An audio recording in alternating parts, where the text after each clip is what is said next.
Hey, OC with you on the Watch Colony channel and the original OC channel. It is Sunday, November 3rd. Sunday, the 3rd of November. It is time to fall back. So we got an extra hour sleep for some of you who adjusted their clocks for daylight savings time. What's up, guys? Topic for today. It's the topic that has taken the watch industry by storm. Will he create civil war in the watch community? The watch community is divided. Can we ever come back together and reunite? And what will it take to bring unity and closure to the watch community? Should he resign? Patek Philippe loyalists now rallying to the defense of Patek Philippe CEO Thierry and call upon him to stay and fight the haters. Listen, guys, we have to have a little fun with this topic. So I want everybody to participate. Don't take it too personally. This is a show that's designed to, we're going to cover the topics, but we're going to do it in a fun and lighthearted way. We're going to do it in an entertaining way with a little bit of hyperbole, with a little bit of sarcasm, some exaggeration, and some embellishment. So listen, no one seriously wants any ill will to come to Thierry Stern. No one wants Patek Philippe to fail. But I think it's a topic that has created some passionate perspectives on many sides. Listen, there are good people on both sides. There are good people on both sides, guys. Many, many good people on both sides. It's a love fest. It's a love fest, guys. Nothing here but love. No negativity.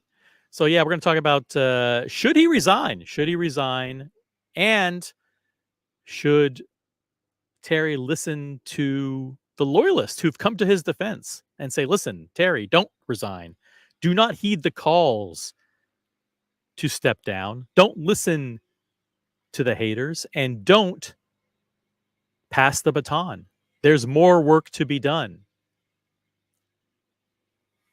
So we'll be talking about that. We're broadcasting live on the Watch Colony channel and the original OC channel. Make sure you upvote immediately on both channels.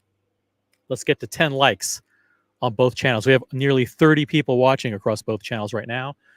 On the original OC channel, please make sure that you are a member. I'm not going to harp on this, except right now at the beginning. So what I'm going to do is I'm going to drop the link. If you don't have a star next to your name, I'm going to remind you all to become. It's not quantity. I don't want anybody to gift any memberships. Let's be clear. Do not gift memberships. I only want people who are watching now to be members. Because if you gift memberships, it goes to the haters, as Thierry Stern would say. So Let's not enable the haters with free memberships because I think I have over 700 subs now. And if you're subscribed, then you get a membership. So they're not people who watch. We only want to reward the people who watch. So that means people who are watching who don't have a membership. If you don't have a star next to your name, become a member. Okay, boom. Now, the other thing is we have a goal. We have a goal for the show. We have to get 10 super chats in the first hour. We're already 5 minutes in, so we have 55 minutes to go. Any super chats qualify. Any size super chats. So we gotta get 10 super chats.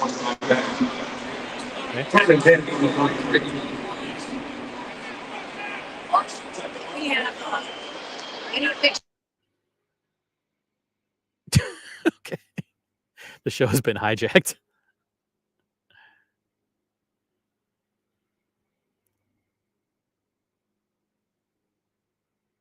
Hello, Diego. Yeah, you're frozen. Come back when you're unfrozen.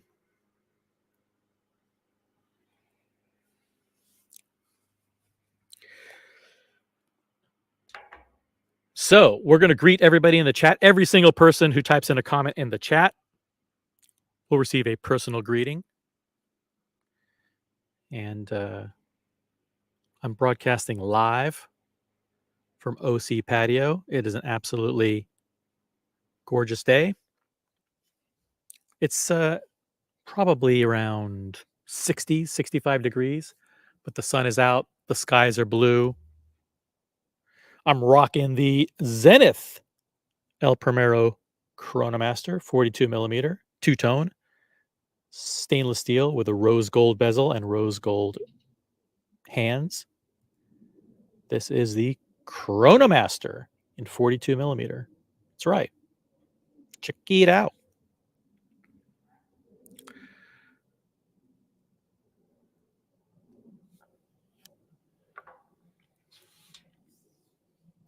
All right, let's see who's in the chat. You can chat on either the Watch Colony channel or the original OC channel.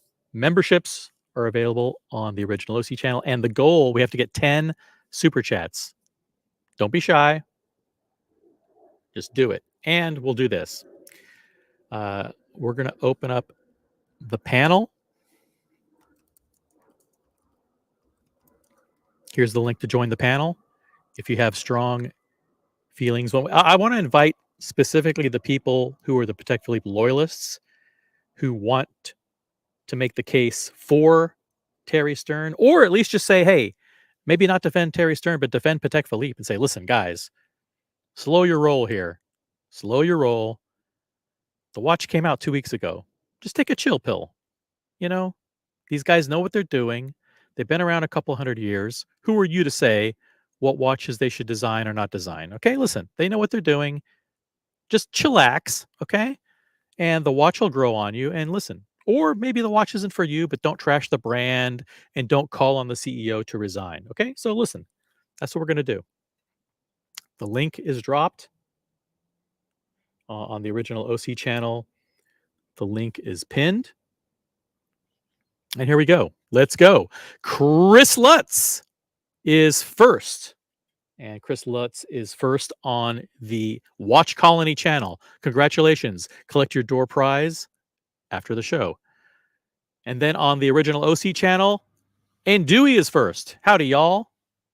What's up, Andui? Thanks for being with us. Holy shit, we have over 30 people watching across both platforms. This is a topic, guys, this is a topic that has ignited the watch community. Could it lead to civil war? Is the community divided? Will Patek Philippe be destroyed as a result of this disastrous launch? Weigh in now and let your voices be heard. Web1 is in the chat. Hello, everyone. What's up, Web1? He's watching from the original OC channel. BW is in the chat. BW is a member, along with Andui, by the way. Good afternoon, everyone. Broadcasting from hopefully warm and sunny Florida. We've got Dodger live from Poland in the chat. What's up, Dodger? Good to see you. No need for him to resign.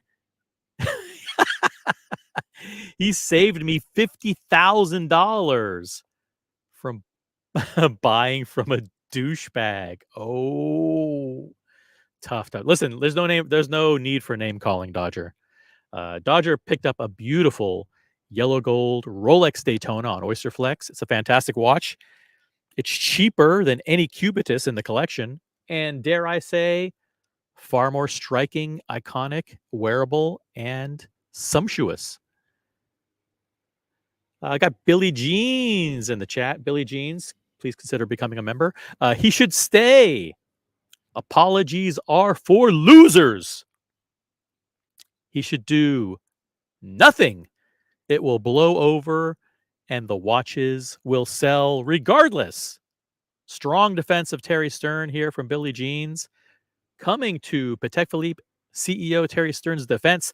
Stay and don't apologize and let it all blow over. Hey, Essie's in the chat. Essie's one of the major defenders of Patek Philippe and the Cubitus collection. Staunch defender. And I don't know how he is. I don't know how he feels on the Terry Stern issue, if Terry Stern should resign or not. But I don't know. So he's upvote number 6 on one channel. He's upvote number 4 on another. Guys, upvote on whatever channel on which you are watching. Logan Hall's grill streams. Not first, but not the last. Logan did a fantastic stream yesterday. I think he did a couple of different streams. One of them was cooking steak on alternate heat. First, searing it on one side of the grill with actual charcoal and then moving it to the other side. He cut into it and it looked absolutely flawless, absolutely sensational. Guys, if you're into cooking or if you're just into eating, I highly recommend you check out Logan Hall's grill streams. I'm sure you're all subscribed, but you know, give it a watch. It's pretty good shit. And he didn't spend 90 minutes chopping cilantro, or he didn't finely dice parsley into microscopic bits. It was just a good old fashioned throw the meat on, cook it, take the thermometer out, and it looked perfect. Gen G's in the chat. What's up, Gen G? We got Diego M. Love you, OC. Have a great show. Thank you.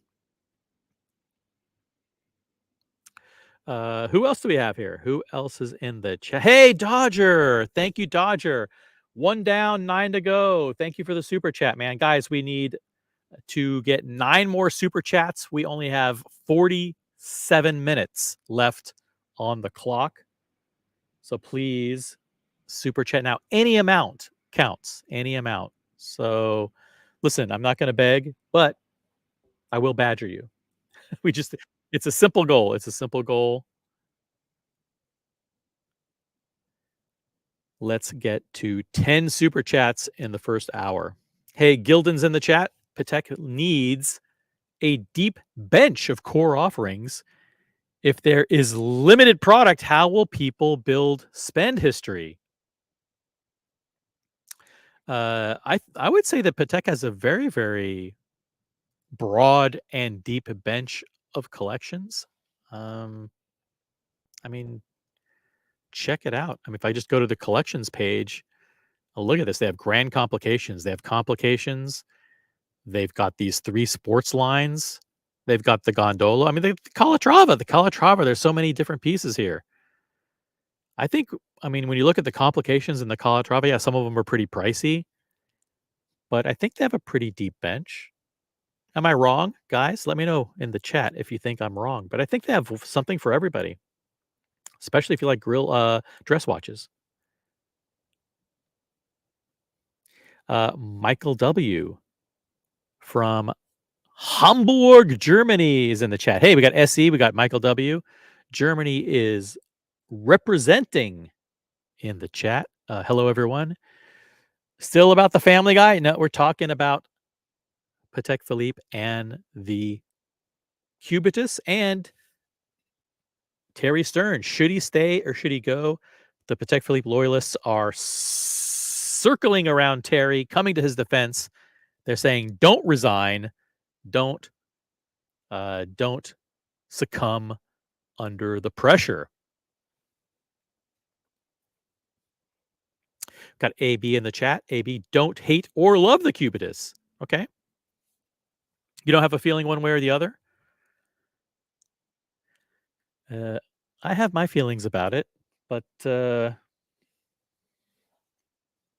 mean, you should have some kind of reaction, right? Some kind of reaction. That's right. Michael W says well-rounded lineup. They do. They have a very broad lineup, including very simple time only, time date options, complications, world time, annual calendars, perpetual calendars, uh, even more complicated than that. Minute repeaters, etc. So they have. Listen, they are the gold standard in Swiss timekeeping, and they're the most iconic and collectible brand.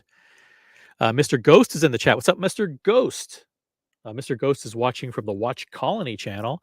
He says many of the most iconic watches today faced criticism or indifference upon their initial release. Over time, they grew into revered designs: the Royal Oak, the Nautilus, the Aquanaut, the Overseas, the Vacheron 222, the Rolex Daytona, etc. I think that's a great perspective, Mr. Ghost. Are we rushing to judgment? And certainly, let's not call upon Patek Philippe's storied and talented CEO to resign just because some people don't want to give a new release the time to grow on them. Super chat number 2, and it comes from SE, €5 super chat, and the Cubitus just made the offering broader.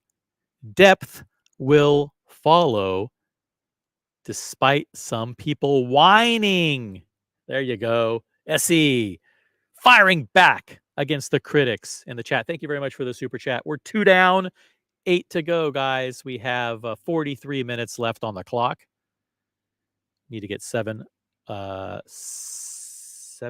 8 more super chats, guys. Any size will do.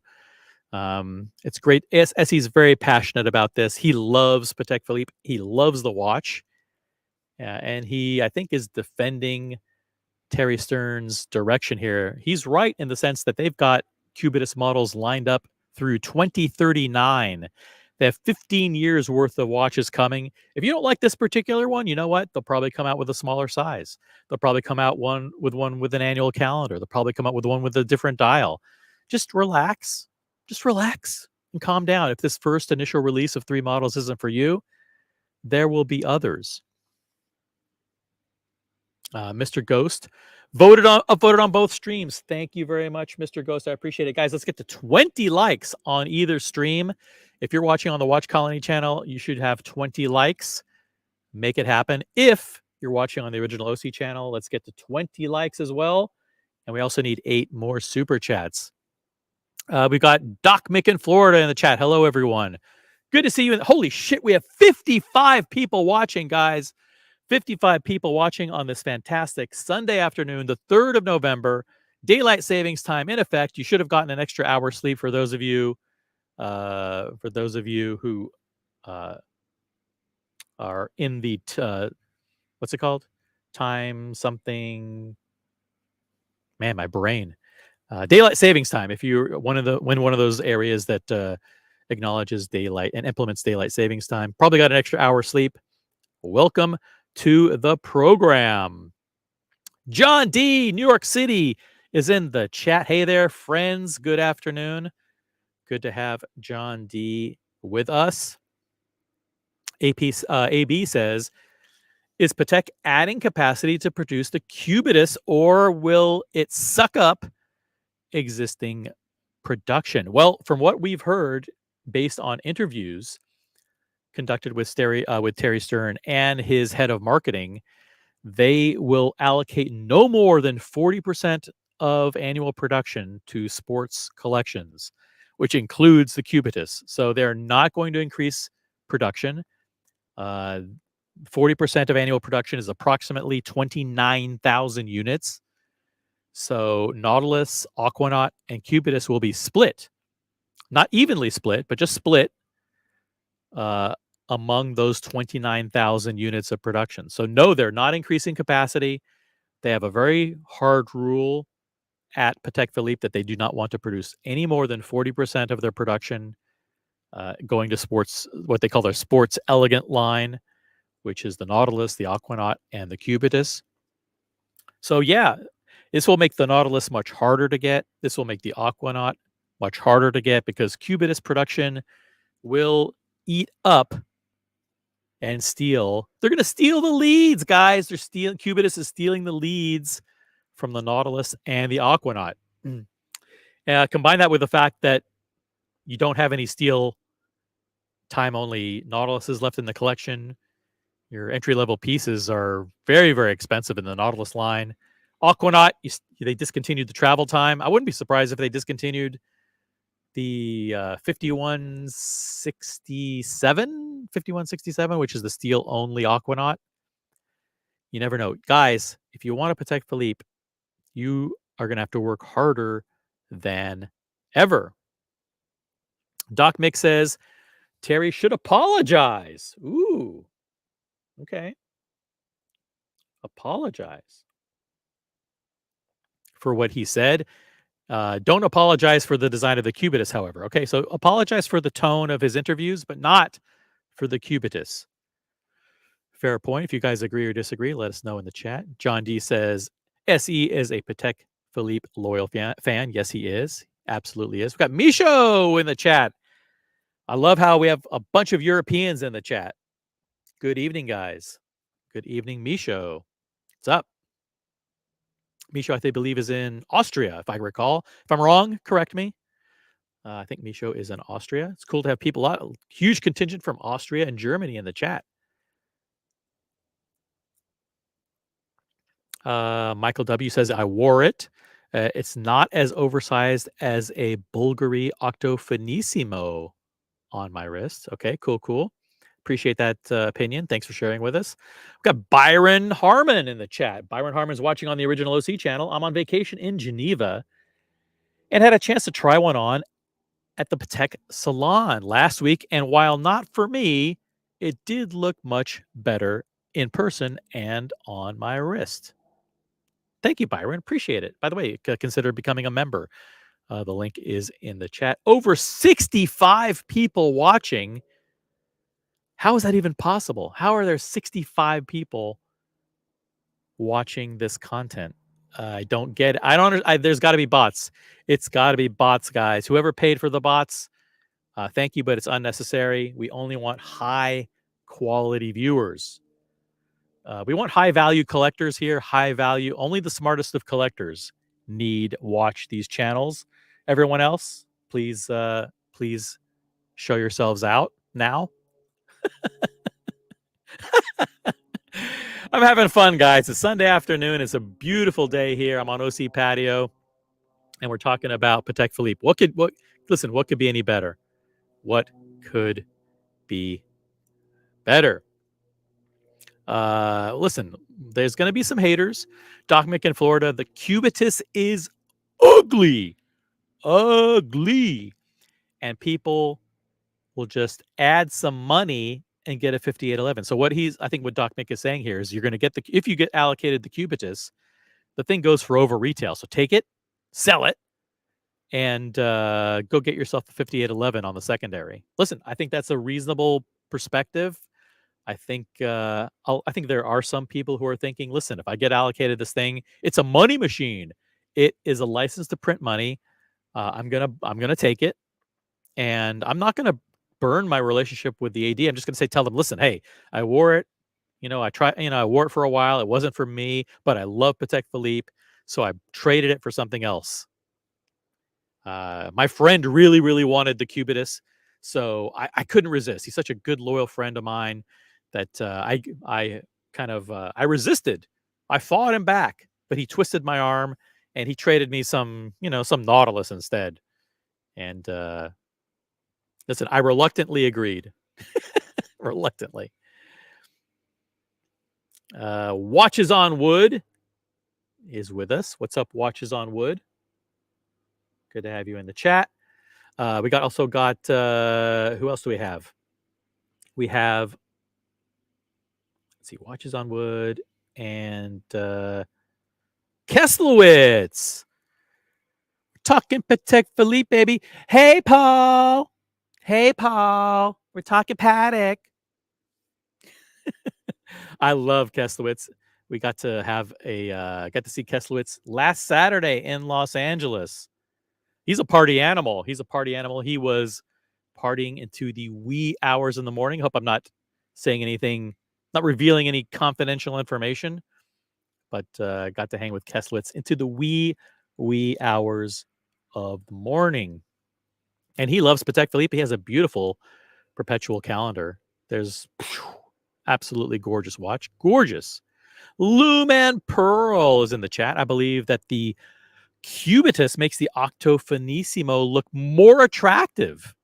Superior design, technology, and wearability. You know, I think you raise a good point. Let me just broaden it a little bit. I think the launch of the Cubitus will bring more, kind of bring a focus and put a spotlight on rectangular and square designed watches. I think people are going to be looking at the Cartier Santos and everything Cartier. I think people are going to look at the Octo Finissimo. They're going to look at other watches that are unconventional or not round. And is that a good thing? Sure, why not? Expand, broaden the horizons of what people consider a classic case shape. On the other hand, there are people who disagree. Watches on Wood says, I think this is a classic case of a flop on release. It's a flop, guys. It is a flop, according to Watches on Wood, flipping to be one of the most hyped watches in 2 to 3 years. How many people say they love and like it way more on the rest? You know, it does look better in person, and it looks better in person. It looks better on a human wrist than it does in photos.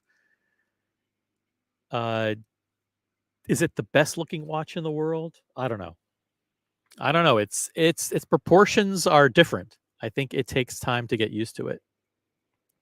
John D says, "OC, please confirm this. The movement was rather small due to the display case back." Well, it is a round movement, and obviously, when you have a big, giant rectangular case and you have a round movement, that round movement is going to look very small in the display case back. So, did it look unusually small? I don't know. Uh, but it is a a round movement in a giant rectangular case. Mikey's in the chat. Mikey, good to see you. Good to see you. Mikey is watching. What channel are you on? You're on the. Oh, Mikey's on the original OC channel.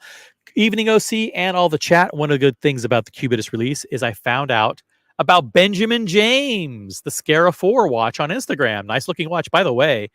There was a New York Times article about the Cubitus, and half the article was about Benjamin James. I had no idea who Benjamin James was, but they got millions of dollars worth of free publicity. And I don't know. I mean, I don't want to pull them up because uh, I just don't know what the genesis of the article was and if they were compensated or if that guy has a relationship, the author of the article has a relationship with Benjamin James. But yeah, there was a New York Times article and it talked about Benjamin James, which is a British watchmaker, and a model called the Scara 4. And it's kind of nice looking and it's under $1,000. Under $1,000. So, guys, we need 8 more super chats. We have 30 minutes to go to hit the goal. So, listen, guys who are watching right now, any size super chat counts. So, I want to see a flurry of I want to see some fast and furious super chats coming in. They could be any size, guys. But we have to hit our goal of 10 super chats. We only have 30 minutes left. So, get chopping. Get cracking. AB says, is the Cubitus thicker than the Nautilus? No, it's around the same size. In all dimensions, it's very similar to the Nautilus, except the 10-4 diameter. The 10-4 diameter, it's 4 millimeters wider. But every other by every other metric, in every other dimension, it's basically the same as the Nautilus. Mike Lewis in the chat. Cubitus in the green dial selling for his crazy prices. Chrono 24, by the way, those are listings. Those aren't actual transaction prices. So I believe the Cubitus green dial is transacting for closer to 130,000 US. I saw the two-tone model for listed at 120, 113 already. They're dropping like flies, guys. Already down to 113. The platinum, I'm not sure where it's at. Huge shout out to Russell, by the way. Russell in our community, Russell996, was the first person to pick up the platinum Cubitus 5822. Congratulations.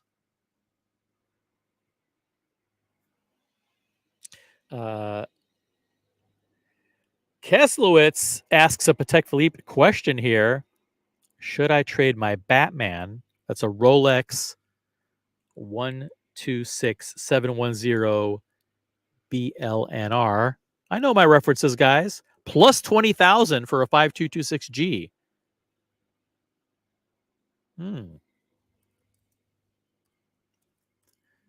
Well, that is an interesting question. The Patek Philippe 5266G is this model right here.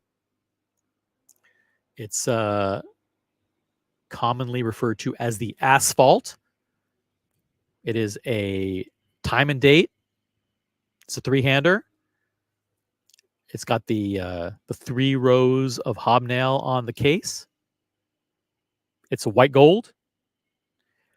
Let's see. I mean, there are a lot. This isn't a bad looking watch. I'll be honest. It's not bad. Charcoal gray, they call it. White gold, 40 millimeter, 8.5 millimeter thick. Ooh, 41,000. Okay, the Batman plus 20,000, I say, is a good deal, because the Batman is going to be 15K trade-in price, if that, maybe 14. So, yeah, I would say that's a good deal. I like that idea. Hey, we got Brody. What's up, Brody?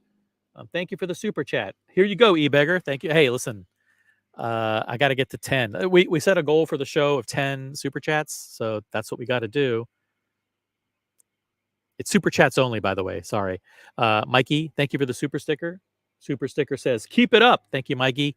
The super sticker doesn't count, unfortunately. I'm sorry. It has to be super chats. Any size super chat. But I say, Keslowitz, do it. Do it. AB says 6,007s are close to being sub 30K. Those are the auto zones. Yeah, the 5226G is not an auto zone. It's a different watch. It's a better looking watch for sure. I think these are probably around 35,000. I think you can do it. Do it, Keslowitz. AB says do it. Whole Milk says don't. What's up, Whole Milk? Thanks for joining the chat. Love to see Whole Milk. Mr. Ghost is here. Thank you, Mr. Ghost. Here you go, OC. Thank you. 4 down, 6 to go. We have 26 minutes left, guys. 26 minutes left in the goal, in the challenge. Need 6 more super chats, guys. Hey, Mr. Tutor to You is with us, providing an update on his collection. Thank you. Hey, OC. I dumped the two-tone yellow gold Wimbledon fluted on Jubilee for a profit. Good for you. I don't love that one. That's a pretty good watch. Pretty good. I'm not a big fan of the Wimbledon dial. Something nice is coming in, better than Rosé's Rolex 36 millimeter platinum date. Wow. Better than that, huh? I'm excited, Mr. Tutor to You. Let me know when you're doing it. Reach out to me on IG. Actually, you have my WhatsApp too, because we're in the Nashville group together, I believe. Reach out to me on WhatsApp. I'll schedule an unboxing. You pick the charity, and we'll do it. We'll do it for a Nashville charity. How about that? Brody says I like the 5226. There you go. Guys, the 5226 was introduced under Terry Stern's leadership. So maybe he's not all that bad. Maybe we should reject calls from the haters for him to resign in disgrace over the disastrous launch of the Cubitus. Thank you, BW. I really appreciate it. BW, here you go. $5 super chat. Appreciate it, BW. Guys, let's see. Holy shit. What happened here with the goal? Why does the goal say there's only 3 minutes left? That's not cool. What happened? We have four. What the hell? Guys, we need super chats immediately. It's saying that the goal is over in 3 minutes. Is that because I scheduled the show early? Holy shit, guys. We have the goal ends in 3 minutes. We need a bunch of super chats quickly. Sorry to rush you, but we need only 3 minutes left. We got Web One. There we go. £2 super chat, Platinum Cubitus going down fast. It's dropping. Only 40% above the retail price. Thank you, Web One. Hey, we got Sean in the chat. Sean, Terry Stern equals. I don't even know if I could say that. Jeez, that's rough. That's rough, man. You can read that for yourselves, guys. Woo! Sean coming in hot.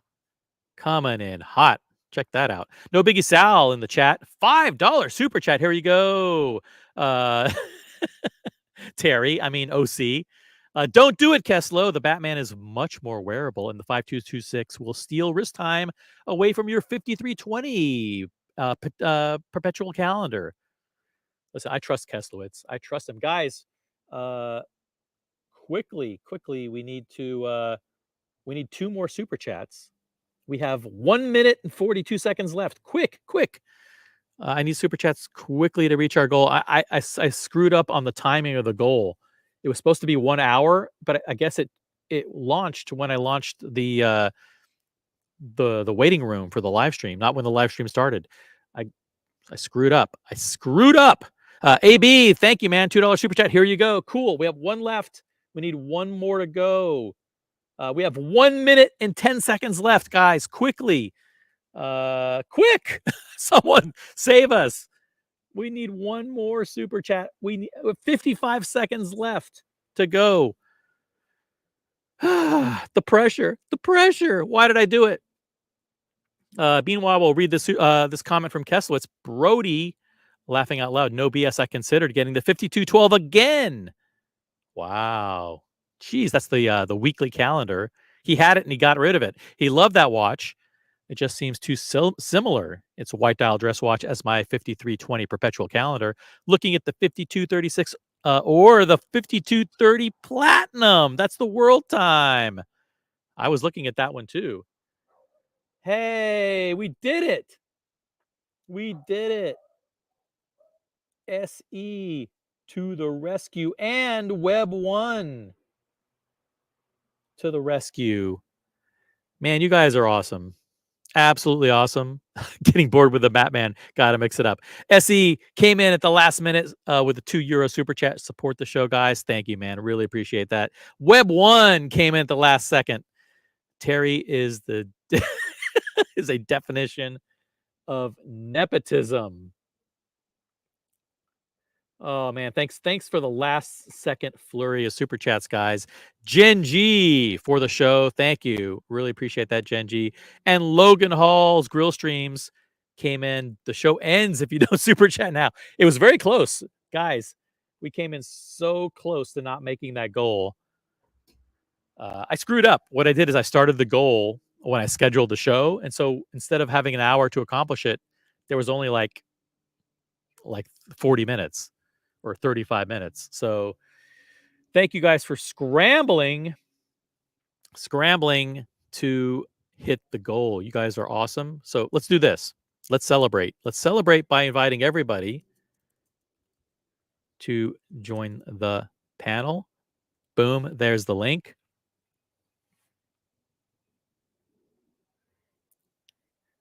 Hop on the panel. Let's talk about it. Should Terry Stern resign? I say no. I say no. How about that? There, I said. What do you say? Thanks for all the super chats. You guys are awesome. For those of you with the stars next to your name, you are members, and I really, really appreciate it. 70 people watching. How is that even possible? How are there 70 people that like this content? I'm not sure. Keslowitz, jump on the panel. We can talk about your desire to get rid of the Batman, and he wants this, guys. He wants this. It's the 5226G, the asphalt. Hmm. Hmm. Should he do it, guys? Should he do it? No Biggie Sal says, completely understand. There have been there many times myself. I also prefer the 5226 over the 5212 weekly calendar.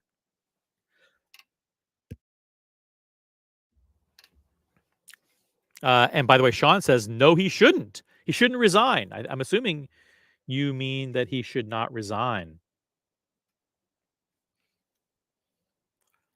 There's a lot happening, guys.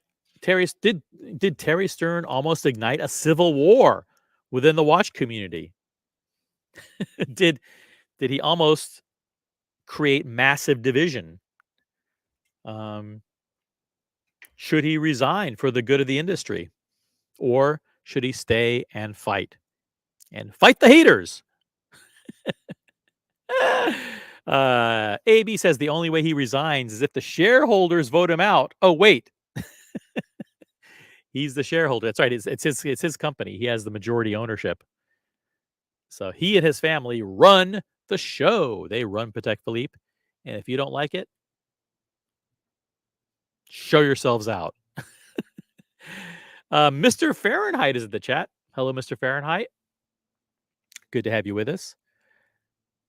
It's an absolutely gorgeous day. I'm on OC patio, the Northeast. It's absolutely beautiful today. Hey, Brody says, hey, OC, deconsolidation has commenced.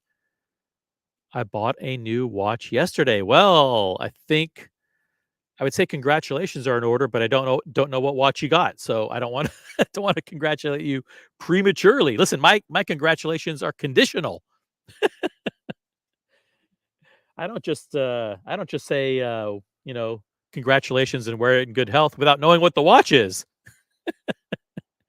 I got to see the watch. But hey, let's schedule a time. If you want to unbox it for charity, you can come on this channel, the Diego M channel, any channel where you feel comfortable. Any channel. You do it anywhere you want. Hey, or not unbox it at all. But yeah, Brody recently got rid of 6 watches, I believe, and is now in the process of purchasing a few to fill some holes. But I don't know. I don't know if he even needs any more. Why am I thinking that he bought a Nautilus? Could he have bought a Nautilus? He already has a Royal Oak. He's got I don't know. I don't know. What do you think he got, guys? If you want to jump on and unbox it now, let's fucking go. Holy shit, 80 people watching? Guys, that's incredible. Upvote the live stream immediately. If you're watching on the Watch Colony, upvote. There's a whole bunch of people watching on the original OC channel. Guys, let's get to 30 likes on the original OC channel. Let's do it now. No Biggie Sal says, snap. Oh, snap. Can't wait to see what you acquired. Really love your collection, man. Thank you. I think he's talking to Brody. Yeah, Brody has a really, really cool collection. He got rid of 6 watches that he doesn't wear at all. I'll be honest, they were 6 watches that, he made the right choice. They're on the lower end of the collection, right? On the lower end. You know what that means. OC's a little bit of an elitist. So he got rid of some lower end pieces, and he's probably gonna drop in some fucking bangers into the collection. That's what he's gonna do. Ooh, you're gonna hate it. You're gonna hate it. Oh no. Oh no. What did he do? What did he get? Armin Strom? Did he get Arnold and Son? Oh fuck. Oh shit. What the fuck did you do, Brody? Oh man. I have faith in Brody. I think he's just tricking me. I don't think I'm gonna hate it. I don't think so. The next Diego M stream. That's right. Stay tuned, guys. Make sure you subscribe to the Diego M channel. We'll unbox it there. We will unbox it there. I'm done for 2 years. Okay. Well, if you bought it and I hate it, then you're not done.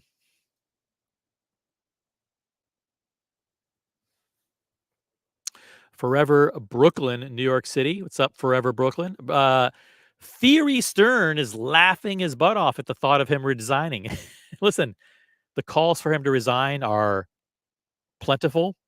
The watch community and the watch industry is loudly calling for Stern's resignation. Will he listen? And will he pass the baton to a new generation of leadership?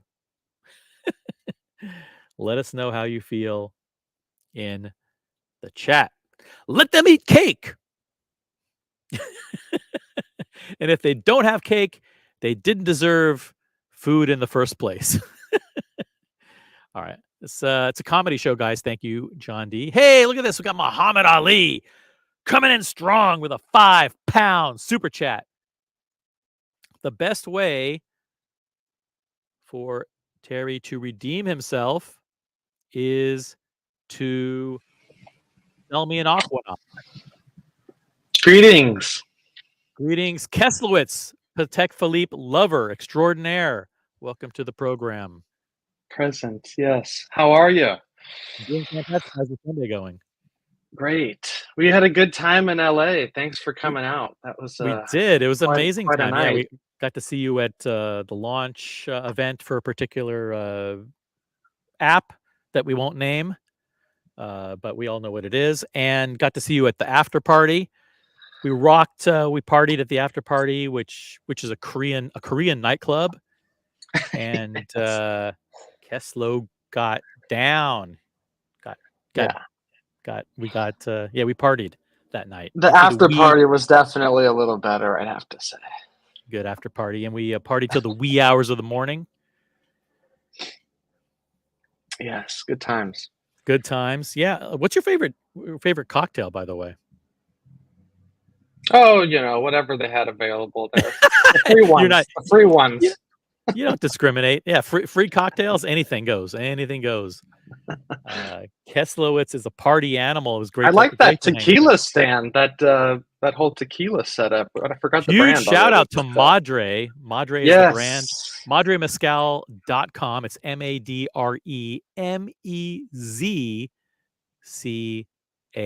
MadreMezcal.com. They launched a new line of tequila, and they were serving new Madre margaritas there, made from their signature, like 200 proof tequila. I don't even know what the fuck it was. It was like 96% alcohol or something like that. Yeah, they hooked it up.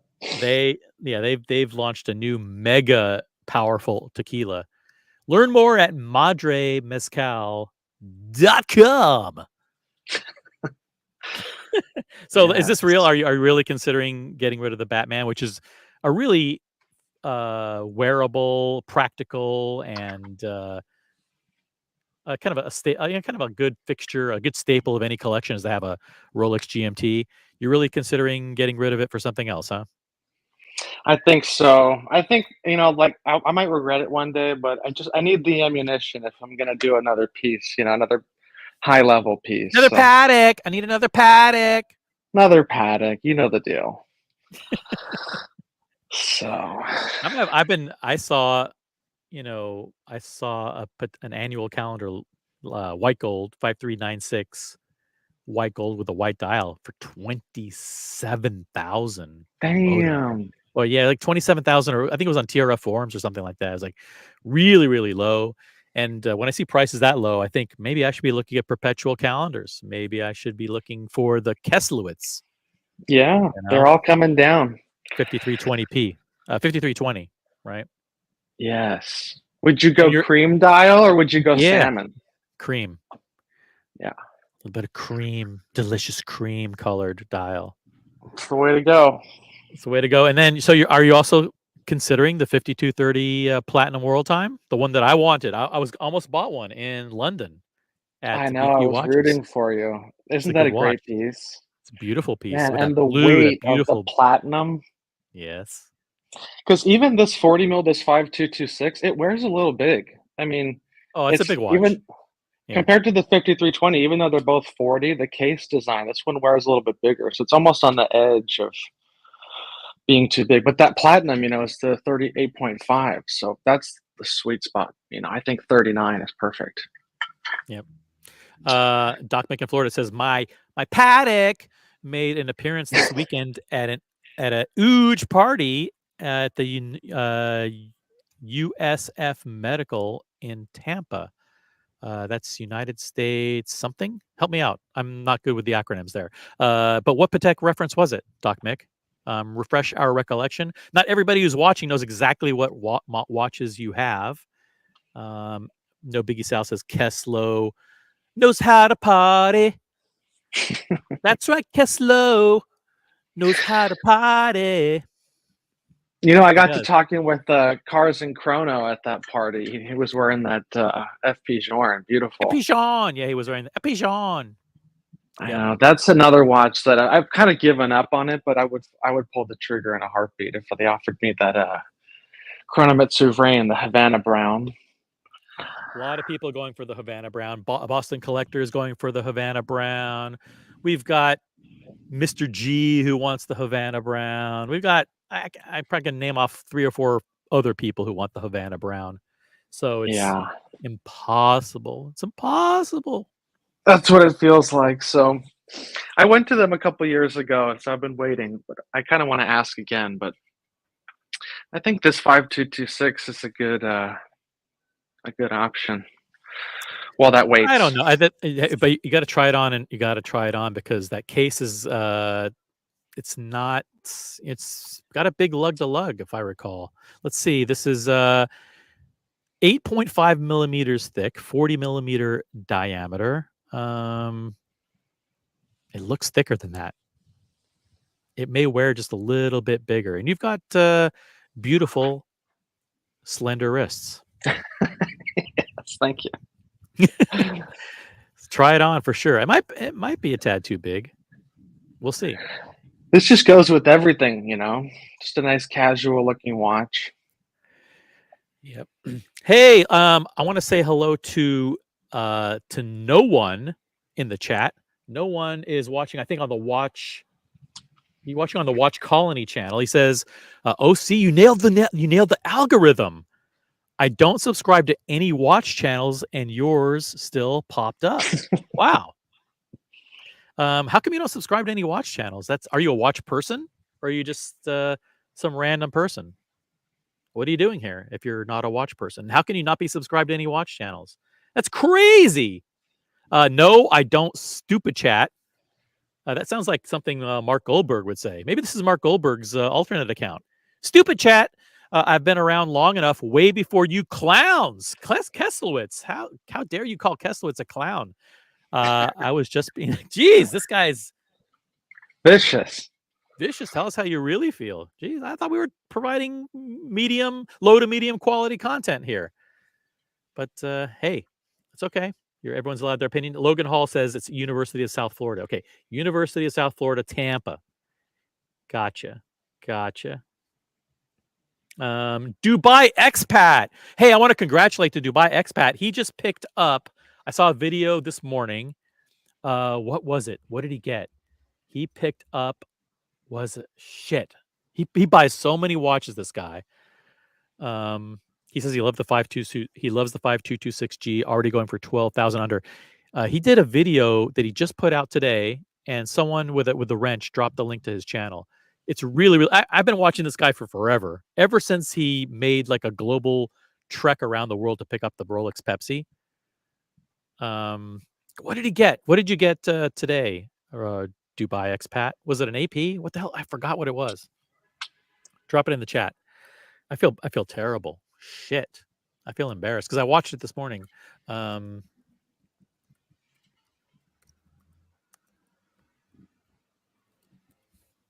What the hell did he get?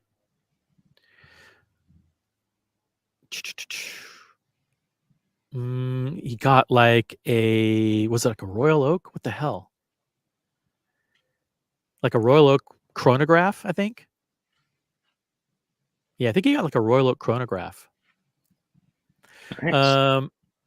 Congratulations to you, Dubai expat. Thanks for watching the channel. Make sure you're subscribed and appreciate it. Subscribe to whatever channel you're watching on. I think he's watching on the Watch Colony channel. Love you, Doc Mick. Okay, cool. All right, we haven't have we heard your opinions yet on the Cubitus, Keslowitz? Cubitus. The Cubitus. Let's disregard Terry's polarizing and kind of explosive comments for now. And let's just talk a little bit about the watch itself. Have you seen it in person? Have you put it on the wrist? I have not. I have not seen it in person. So I'm probably not the best person to ask, but I just don't think it's that clever of a design, you know. I gotta tell you, it just looks like a squared off Nautilus. It'll do well. It's a conservative approach to a new line, I think. I think they could have stretched it a little further, but that's okay. Obviously, his comments are everyone's hating on him now. You know, you can't say that about. You can't say they've never owned one and they never will. It's just fun. You just can't do that. I don't know. Yeah, you got to be a little bit That'll more blow careful. over though. That'll blow over. Just like he's FP Zorn. Look at he had that whole thing. No one's talking about his party anymore. You know. Yeah. What party? Exactly. Yeah, exactly. No one. It all blows over. None of us were there. But these were comments that he made to the press, and those comments were amplified because they were picked up by other people in the media. This, I mean, is it just a Nautilus XL? I mean, it's got a lot of Nautilus in it. It's the copy of the bracelet. It's got the wings. It's the same dial, the same hands, the indices. It's like, oh man, what to make of this? What to make of it? The industry is split. The community is split. But I think it's not an even split. I don't think it's like 50% like it and 50% don't. I think it's a lot more people don't love it than love it. And yeah, one thing I found interesting, I saw a photo right next to the Nautilus, and they looked about the same size, even though the Cubitus is like 45. I think it's 45, right? It's 45 in the 10:4 dimension. So everything else is pretty much the same. Right. Yeah. Greg Saga, by the way, thank you very much. He got the sky blue Royal Oak 15550, which is the 37 millimeter Royal Oak in the sky blue. Congratulations, Dubai expat. That guy has one of the most incredible collections. He started around the same time that I did. So in his collection, probably like around 2020, I believe. If he's still in the chat and he wants to correct me, let me know. But I think he started around 2020 and he got the hottest watches, one after the other. Subscribe to the Dubai expat on YouTube. Logan dropped the link to his channel. It's absolutely fantastic. It's not the Cubitus that we hate. It's Stern's arrogance. Like he designs watches himself. Please. Well, the thing is that he actually does claim to take 100% responsibility for this design. Well, I think he says yes and no. I don't think he's actually drawing anything.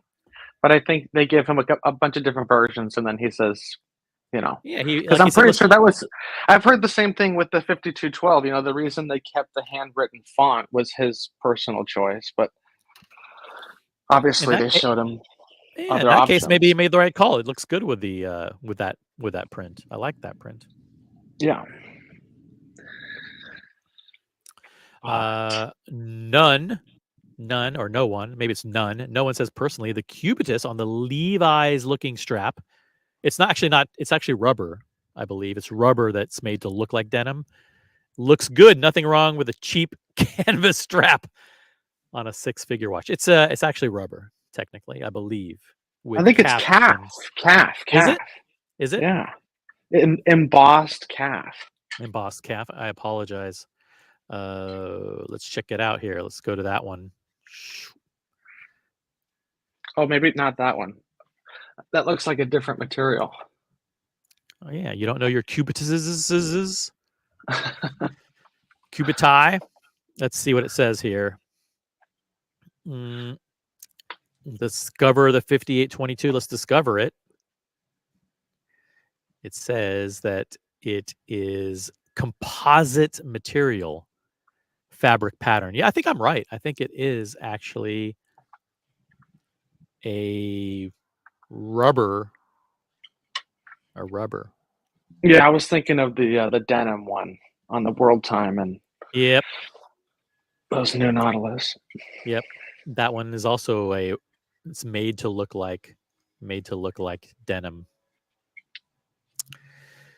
Congratulations to Russell, by the way. Russell, do you know that Russell picked up one of these 5822s? Really? Yeah. Wow. First person in the world. VIP. Total VIP. I mean, he's the one who has that Ferrari, the Ferrari watch, the enamel dial. Beautiful. Lucky guy. Let me ask you. I got a question for you. So you Sure. considered that 5230 that World Time, right? Sure did. And I know you also have that Platinum Day Date. Yep. Much different watches, but you know another one that I don't know if I could pull it off, but I just love the piece is the Eisenkeisel. What do you think of that? Would you No. go 5230 or would you go Eisenkeisel? Eisenkeisel, I think they only make that on the 40, on the Date 840. I don't think it's Right. available on the Date 836. I wouldn't get it anyway. I think it's like a Jackson Pollock dial. I don't hate it, but are you a fan of Jackson Pollock? Like paint splattered on the wall? Not really. Then there you That's a go. Then funny don't. reference, though. Yeah, don't get it. I don't think there's any. I don't think there's any competition. I think that the 5230 World Time in Platinum, it's a banger of a watch, absolute banger. And I think of you now as a staunch representative of the Patek Philippe brand. So I say Yeah, definitely go Patek. Go Patek. Keslow. right. Hard to beat. Very, very hard to beat that one. Cubitus is too big, says 3HR. I had it on my wrist when I picked up my 5164G. Well, congratulations. Congratulations. I'm getting the new Aquanaut in gold. That's the Aquanaut in rose gold. Wow. Congratulations, 3HR. Send some pics to my Instagram. I don't think I'll be able to pull them up, but I'll pull them up next time. How come you didn't schedule an unboxing, 3HR? Come on. Unboxings for charity. Oh, they make the dial in the 36 mil too? Okay. Thanks, Alex. Alex in the chat too on the Watch Colony channel. Okay, so they have Eisenkeisel in 36. I still wouldn't get it. Yeah. What up, Alex? Alex and I both showed up to the wrong hotel. I was like, "Where is everybody?" He's like, "I don't know. I'm looking." I felt bad about that. So it's like, guys, go to the W in Beverly Hills, and then when you do a search for the W, sometimes it comes up with a hotel called the W instead of W. Yeah, Yeah. sorry about that. But you made it. You made it We to the made, event. we So. made it. You Alex didn't make gave me a ride. Thank you. Alec, you have to ride in the Maybach. Yeah, Alex. Woo! That guy rolls heavy, man. Strolling down Sunset Boulevard in a fucking Maybach. That's the way to cruise, man. Jeez. Get picked up in that thing. It's like your royalty. Good guy. Good guy. Good guy. He organized the dinner on Thursday night. Yeah, amazing dinner on Thursday night. Shout out to Alex. Listen, we got great peeps in LA. I hung out with Lord, by the way, like 3 nights, believe it or not. I went to 3 different cigar bars with Lord, or Young Brando, sorry. We went to the went to the Grand Havana. We went to the Buena Vista, and then we went to there was one on Sunset Boulevard that we went to, like, or something like that, or State Social, something like that. But yeah, don't be surprised if you see a collab between me and young Brando soon. I can't tell you the date, but it's coming. It's coming.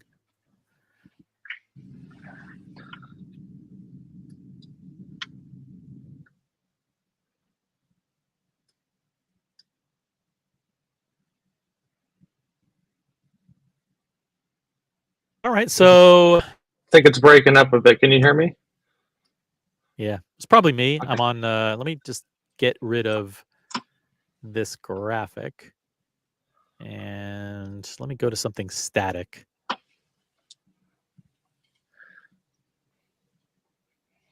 Boom. Maybe that'll help. I've got a little bit of Wi-Fi. I got a Wi-Fi dead spot here. Well, I don't know. That's it. I mean, so Terry Stern should or should not resign. What say you? He's never going to resign. He's going to be there till the end. I don't know. Does he have any kids? Is there another generation coming up? I don't know. Should he? I don't know. You never really run Patek Philippe. You merely Right. you merely safeguard it for the next generation. He's been adamant. He's been vehement that he's not selling to another company. He doesn't want to sell to private equity. He doesn't want to sell to LVMH or to Richemont or to Rolex. He wants this company to remain in private hands for decades and decades to come. He feels like if any other person took it over, that they would water down the essence of the company, and that they would start producing more Nautiluses and things like that. Hey, we've got another mega Patek Philippe fan joining the panel. Are you ready? Mega fan, SE. Hey, everybody. How are Greetings. you? Can you hear me? Can you hear you me? perfectly. Well, you Hey. have been Hey, the Castle, most. Hey. Hey, look, we have 3 Patek Philippe owners on the panel. Well, I'm a What very does that humble say? one with my 5196, but an enthusiast for sure. Enthusiasts, loyal Patek Philippe owners. Listen, who would have thought that we'd have a panel of 3 Patek Philippe owners discussing Patek Philippe's fate? I think this panel here has as much pull and say in the watch community as anybody. If we call for Terry Stern to resign, he will have no choice. But it would be we will create an onslaught, a momentum that will be hard for him to deny. So really, his fate is very much in our hands right now. So SE, and you've been one of the strongest proponents of Patek Philippe and of the Cubitus. You really love the watch. You love the collection. You think that there's a lot of hyperbole and a lot of exaggeration going on with respect to Terry's comments. So I don't want to put words in your mouth, but I'll give you the floor. Over 70 people watching on the combined channels right now. I want to thank everybody for super chatting and supporting these channels. We're here doing these streams for you guys. SE, you have the floor. Should Terry Stern resign? Yes or no? SE, are you there? While he gets that situated, I'll just say he refuses to comment. Cat's got his tongue. I don't think any brand has been run better. I mean, seriously, I'm not just giving him credit. Everyone wants to be as good as Patek.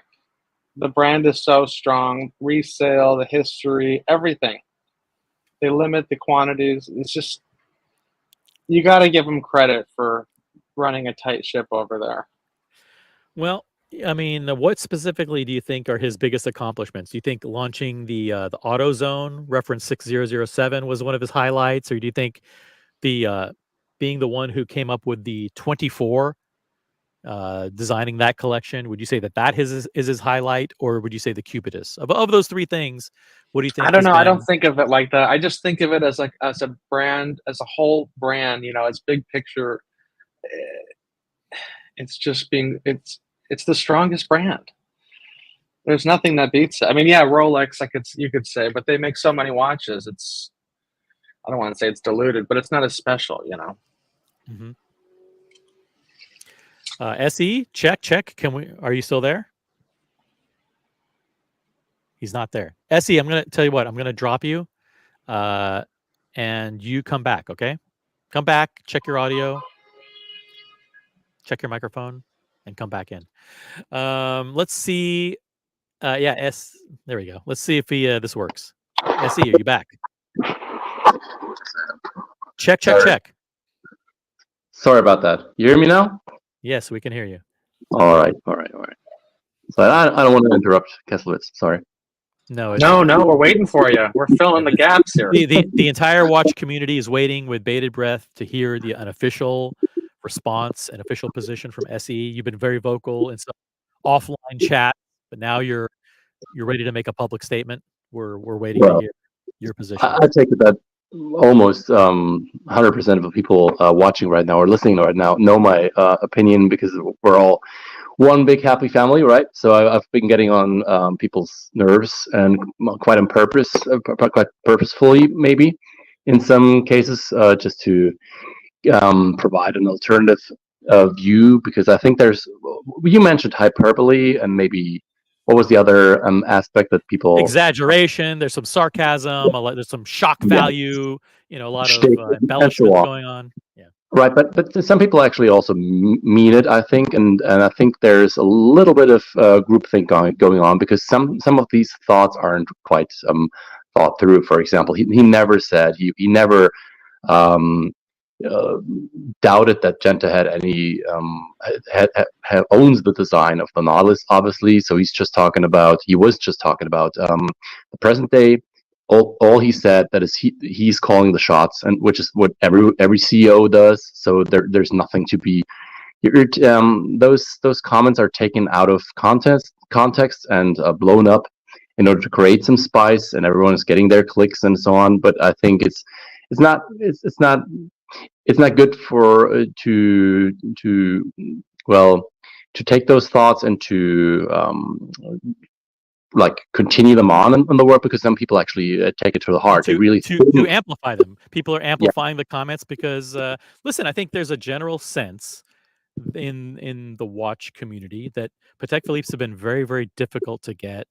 There are people who are very frustrated that the watches are limited in production. They're very frustrated by the process of having to be loyal to hard to get. Speaking of hard to get, Sean arrived. Yeah, Sean's also joining us on the panel. But yeah, they're hard to get. I think people are just frustrated, and so when they sense blood in the water, the CEO makes maybe some comments that are polarizing, they jump all over it, and they're attacking him. But are those attacks justified? Hello, gentlemen.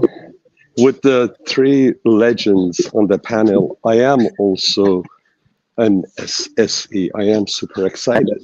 So, three legends and a C. I'm sorry to cut you off with that. Keep going. Speak nice and loud into the microphone, and so we can all hear you. Sean, are you still there? Okay, Sean jumped off or is having trouble with his audio. Let's read real quick from John Doe in the chat. He's 100% right. Is that referring to Terry Stern? Hate back at the haters. He makes a change from the usual silence when criticized. Thank you. Well, again, also the term haters was maybe intentionally or not purposefully, but wrongly taken for the entire group of people criticizing. So I think he was talking about people really making very unqualified comments, and I think that's perfectly okay. That has happened on this panel a couple of times. It happens in the world all over, that people say if you don't are not invested in what we're talking about here, and if you're not invested in what I'm trying to bring across, why would you even comment if it's not to stir up shit? That's what I want to say, and that's basically, I think, what he wanted to say. He wanted to come across as being very powerful. Obviously, it was not a very smart move, because those words were taken very well, were taken and turned around, and it was not a good strategy to say something like that, obviously. But I think some people are intentionally misunderstanding it, and I also speak out against the hate that was written in those chat, partly not about criticism as such, but if you really unfoundedly attack something that that you've never cared about up until now, then I think it's disingenuous to do it, unless you're just someone who wants to stir up things. He did make not just that comment about the haters. He did make a series of very provocative statements, SE, and I want to get your take on some of them. Yes, some of these are taken out of context, but they are things that he actually said. He did say, for example, quote, "I've been responsible for creation for a long time. I'm good at it without really having a clue. I never went to design school, but I grew up with the products and I have a strength in that. Why? I don't know. It's always been easy for me to have ideas and go into the details."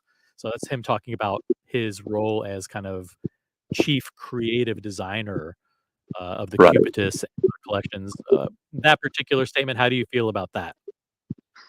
What do you have to know, first and foremost? For example, first and foremost, I'm not defending him just for the sake of defending him. I think if there was this malign intention behind it, or if he just said something that he shouldn't have said, but he really believes, and it's really is the way some people actually take it, then it's wrong, and you really should actually stand up against it. But what I'm saying is, there's another possibility, and that is that there was too much room for interpretation. He's not very proficient in English. He's not very proficient in giving interviews in general. So he's always been talking in those few interviews that he gave in the past, like a teddy bear, using words in a very sometimes partly a little bit clumsy or very, very general way, and it sounded funny in a certain way as well. So if you really take semantics very very detailed, and you cut them into parts, and you say, did you really mean that? It's easier to make those words come across as being more harsh than really listening to him and going, what is he actually talking about? Because some of the sentences that he uttered were not very well founded. So in this case, I think the only thing that he really wanted to say was, I'm the creative head of Patek Philippe, like my father Philippe was, like my son. I think it's going to be Adrien who's going to take over. Adrien is going to take over one of his two sons. At least that's what he said in one of the latest interviews. And they have this. It can come across as being very let him have cakes, kind of elitist. But that's also what people want Patek to be. They want them to be a little bit like exactly loyalty, and therefore I think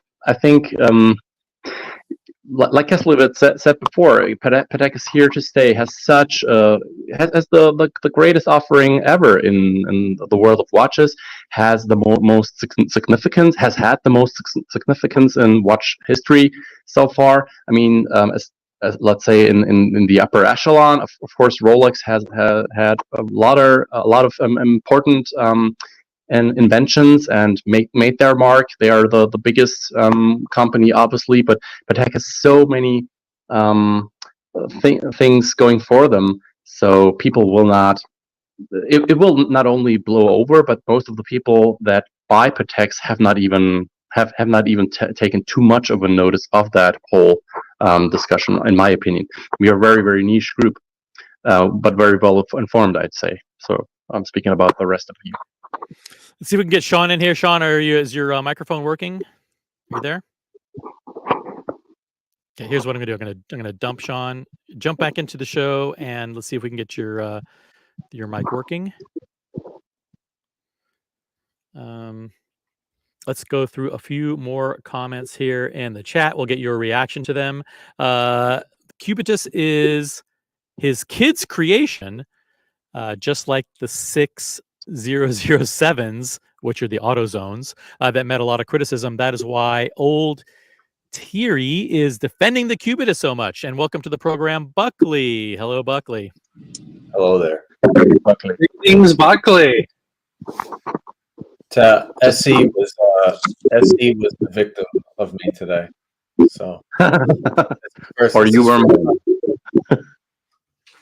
No, just to comment on this comment real quick. He actually said that his sons had no role in that in the design choice of the Cubitus, because it started before they entered the company doing their learning process. So they influenced.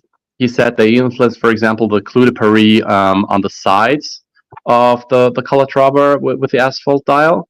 But for example, so they have at certain points they had some influence, but as far as Thierry is concerned, they did not have any role in the choice, the Buckley.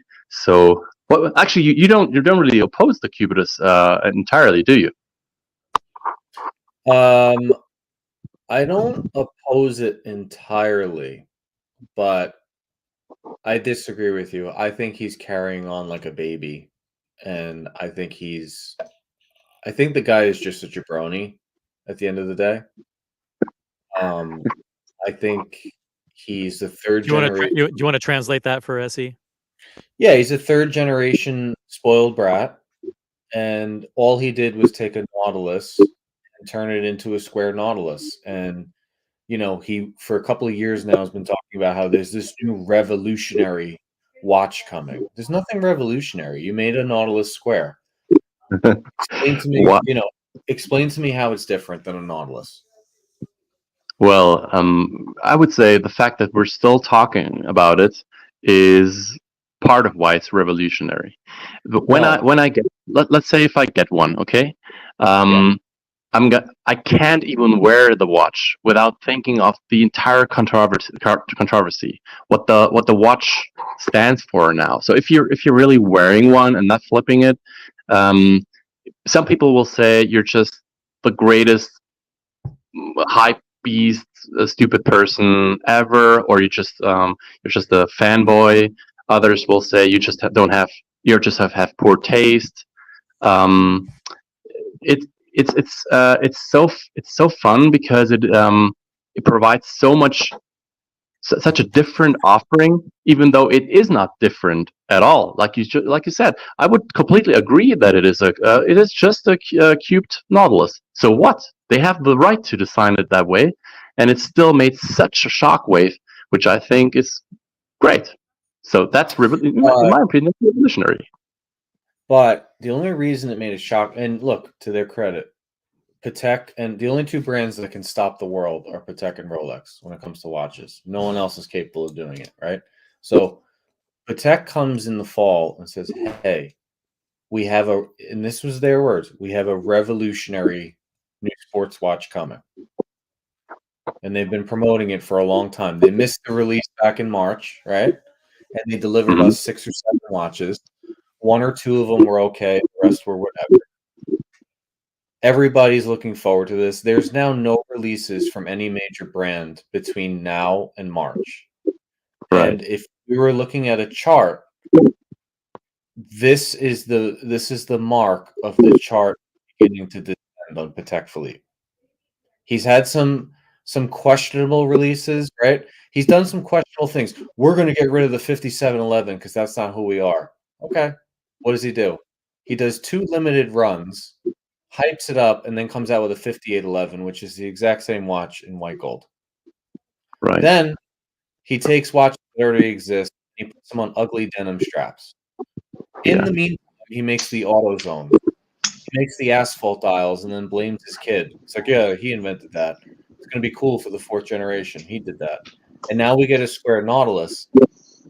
The track record is saying a few things. One, these guys know that they can sell dog shit to anyone and everyone will buy it because of the way things are. And they're not the only ones guilty. AP is just as guilty. Number 2, he's surrounded by a whole bunch of people that will never tell him no because maybe they'll be fired. But this was not a good release. The only reason why it's being talked about is because it's Patek. Well, actually, I think it's completely different to AP because Patek keeps us guessing. They're all over the place, and we can't seem to make reason on it, and that's what keeps us interested. And that's the thing. Do you think it's so similar to the Nautilus? And they were talking about the fact that something extremely new is coming and completely exciting. Do you think they really thought they had such a new creative design, or do you think they might have intentionally built a setup that keeps us talking now? You know, if they, I said it once, if everybody knows that if you create a product that everyone kind of likes, people forget it. But if you create a product that some people hate and others love, then you have a good product that actually sells. Patek doesn't necessarily need to do it that way, but if you want to bring something new and it needs to stick for a long time, it needs to make some waves at the beginning. And if they created something completely new, we wouldn't have had that much spice to even talk about it for that long. But now we do, and I don't think that they are so naive to say one thing and then come out with something else, and everything was just a mistake. I can't believe that. And the fact that what we're having at the moment is the best proof that they didn't do that by mistake. Well, we're talking about two different things here. One, we're talking about Terry Stern, and in the other category, we're talking about Patek Philippe Cubitus, right? So, right. Yeah, it'll grow on people. The same people that are at the top of these, at the top of the Holy Trinity with 10, 20 watches, they're going to buy one, and it'll appear on LeBron, and then people will run and they will buy it, right? Doesn't matter. I get it. And they will build on it. They will make it, they might make chronos. They might make different color dials. I get it. But you cannot take away this guy acting like a dickhead. Because he did. He acted like a dickhead. And what you're telling me is you think that it might be a strategy, diva-like strategy that he pulled from AP. Because that guy was also a dick. But in a different way. He actually took AP from almost a failed watch brand in the 90s and turned it into top 3 in the world over the last 30 years, right? So I have a little bit more respect for him than I do Terry Stern. All Terry Stern did was take 100 and turn it into 101. So for him to act like, oh, we don't take any outside influence, and I designed this, and fuck the haters. I mean, that's not someone that I don't respect him as a CEO. Thing is, I think in contrast to Benny Yen, I think was his name, right? He is not a people person. He is not an eloquent person. He's not a person that likes to stand on stage. He has not given many interviews in the past, and we have learned that was actually a good idea. So in the case of the whole Bilanz interview, the one that appeared, the very controversial one, I think he was put on the spot there, and he gave answers that I don't even know why he cleared that interview, because everyone would have because it's the same. He has, not to get political, but he has the same issue that people have with Trump, where you're not going to get through to him, right? What he is doing is amazing, and if you disagree, you're fired. Fuck you. And it's very clear that nobody's telling this guy because he's entitled. Right? It was a disaster. Right? It's a disaster. I mean, I don't see a way of defending it. You can try and defend the Cubitists and say, okay, all the controversy, people are going to talk about it and buy it, and it'll be a cult following in a couple of years. And I even believe that. I'm with you there. But there's no defending Terry Stern. I mean, no one's impressed with Terry Stern. Never. You're right. I think that's the point that you're making. I was enjoying the conversation to the point that I left a third of the golf balls on the range and I walked away. But Really? Listen, SC, great being on the same panel with you, my friend. I have a lot of respect for you, and I share the passion you have for the brand. I believe. The brand, no matter what, will survive. And we're just this thing just started with having a little bit of fun with Cubitists. Listen, we all know and we all agree and we all have said it that they're going to sell a shitload of these. And whoever buys it, they're not going to lose money and it's going to be fine. It's a personal thing. I think what happened was, I think Thierry showed his immaturity as a CEO of such a well-known brand, international brand, at such a high level of respect. I think he showed his immaturity the way he responded. And the people that are getting pissed off are not people that they're not people that don't know what Patek is about. These are people that Patek is on top of their list, and either they have one or a collection of them, or they aspire to have one, and they have a lot of respect. It was a slap in the face, right? If a stranger comes and cusses you out, it won't hurt you as much as if somebody that you respect, whether it's your uncle, your grandpa, or your boss, comes and insults you. And as the leader of Patek, when the guy comes and says what he does, not only it's insulting, it's just really concerning as far as his maturity. And I listen, and he's done a lot of good stuff. I bought one of his products. I bought a 50-35, and I was excited that he's taking Patek, even with the mishap with in my opinion, with the what Buckley coined it as the AutoZone. I still like the watches because they have a little bit of crispness. They have a little bit of contemporary design. They appeal to the younger generation, just like Kessler. It's the piece that he was discussing. He's thinking about getting. He's done a lot of good stuff. It's just that, man, I'm okay with the Cubitists for what it is. It's a personal thing, but man, you don't come and insult people like myself, like maybe OC, like Stefano Bemmer, which has, like I said, he has 5980, 5711, and he has a 5712, and he's got other Pateks in his collection. You don't come and say it's only the haters that either. Oh, we lost him. Yeah, but I think we got his point, and maybe he'll rejoin. I'm just feeling the air here.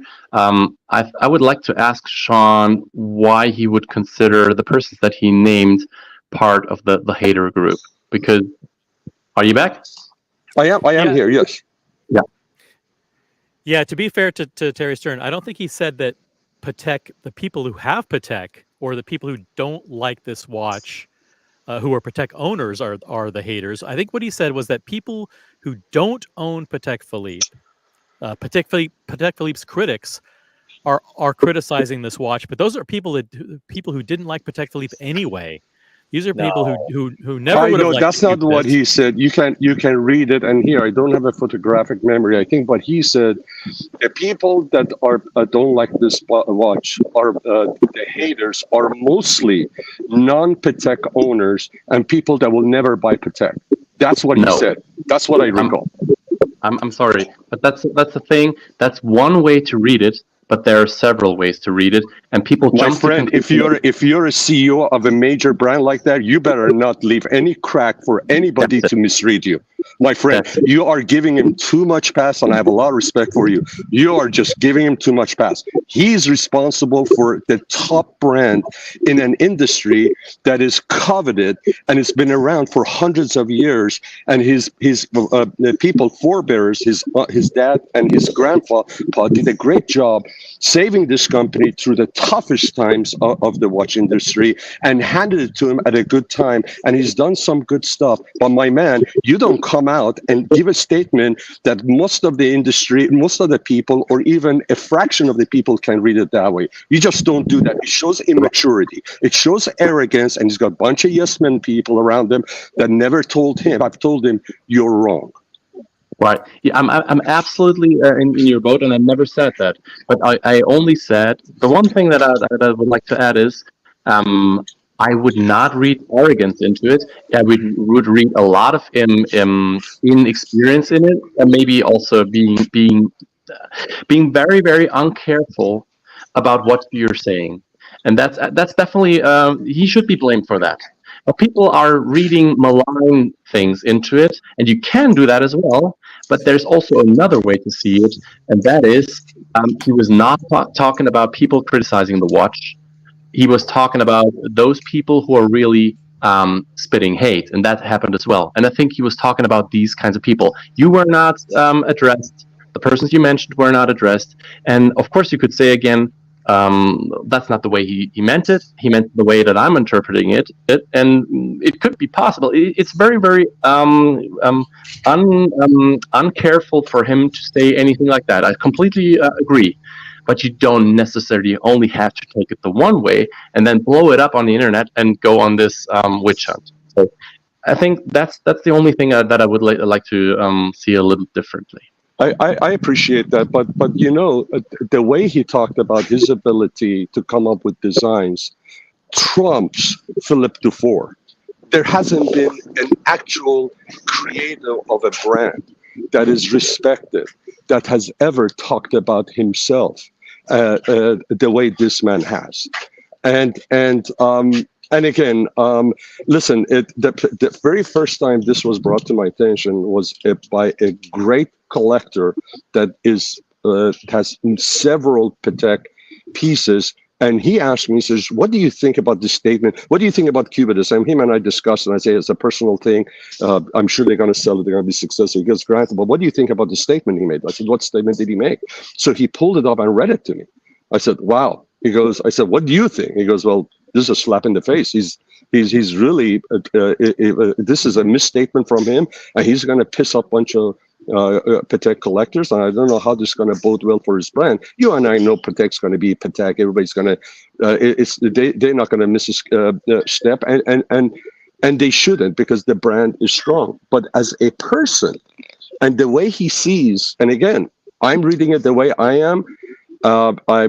English was not my first language, and I was not born in this country, but I'm telling you this, there are people from all over the world that are reading it exactly the way I'm reading it. So he left more than just a little crack for us to misread it. He either misspoke, and if he did, he better come and say it. If you, SE, and I hope that you're right, if you're right that he was, what he said was taken out of context, then by now, what is it now, 10 days or so, he made that statement, he should have come out and corrected it. Not apologize. I'm not saying apologize, because apology means that you said something intentionally and you didn't mean it. He should come and say, listen, I didn't mean this. This is exactly what you're saying. He should be coming out and clarifying the statement for the rest of the people. He hasn't done that. So I don't think, if I had to bet, I would say he meant exactly the way I read it. Okay, and I agree. I think that would be a very good idea. Again, another thing you could put on the pile about the mistakes that were being made. But the argument that you, or the other argument that you made about the whole creation part, you know Gilbert Albert, don't you?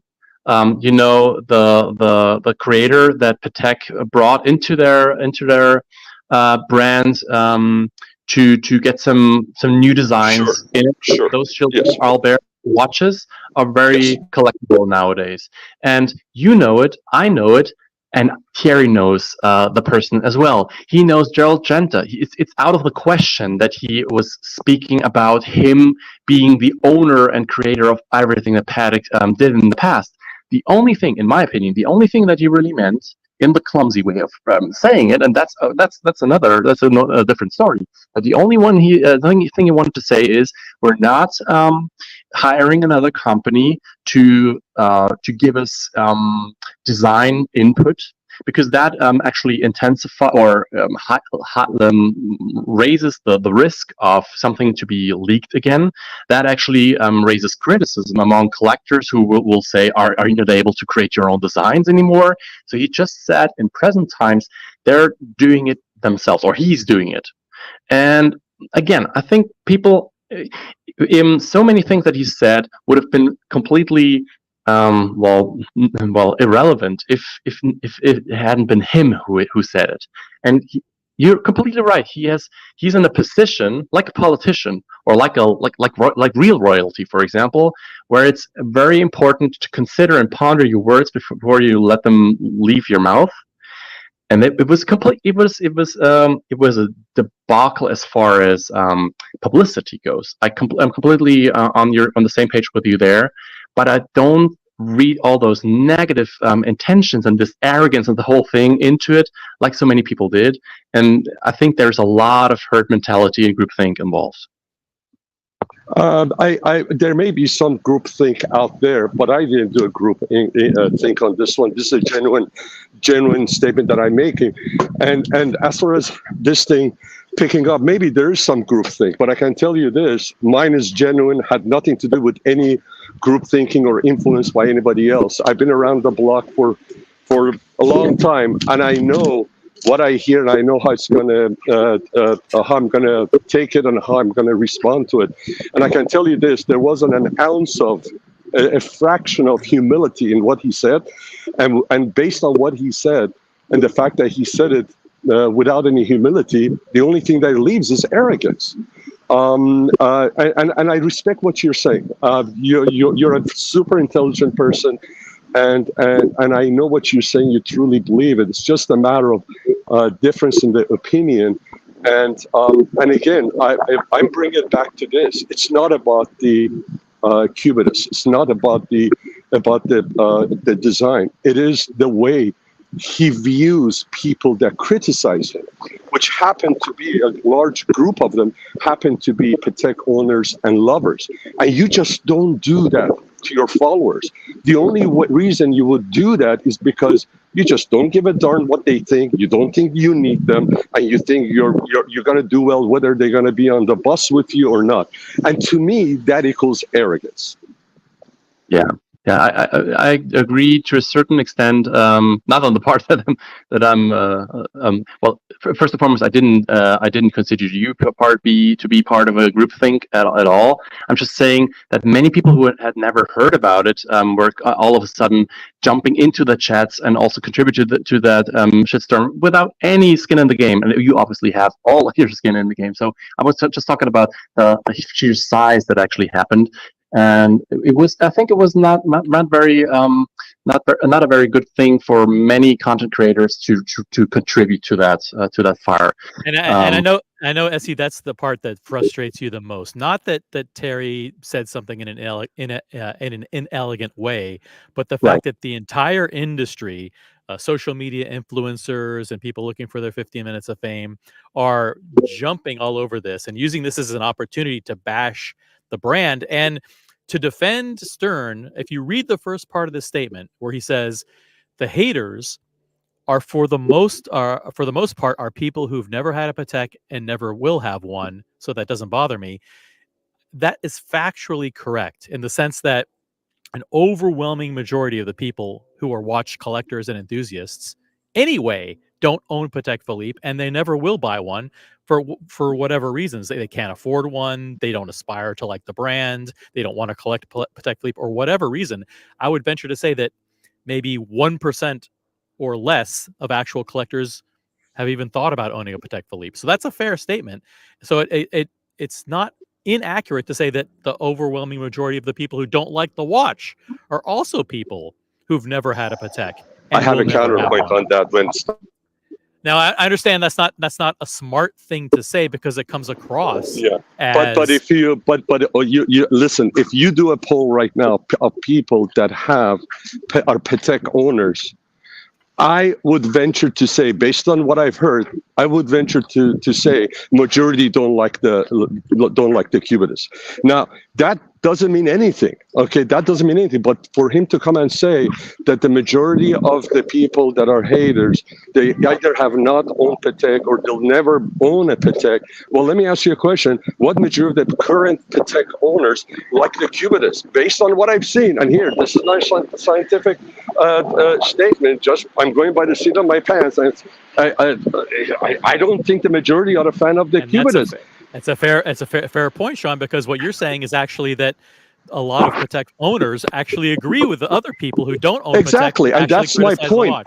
And I'm not even saying that my statement is correct, but before he knows that fact, he shouldn't be stating what he stated, because now he's a hater of people that oppose the design. And I think listen, I think after 24 years, this is his baby. This is a brand that was given to him generationally, and he's got a lot of weight on his shoulder. And again, I think he's done also a lot of good. Okay, so far it's a direction I think he's taking it and making it's not easy for such a traditional brand to be appealing to a new generation of collector. I think he's done a good job since he's taken over.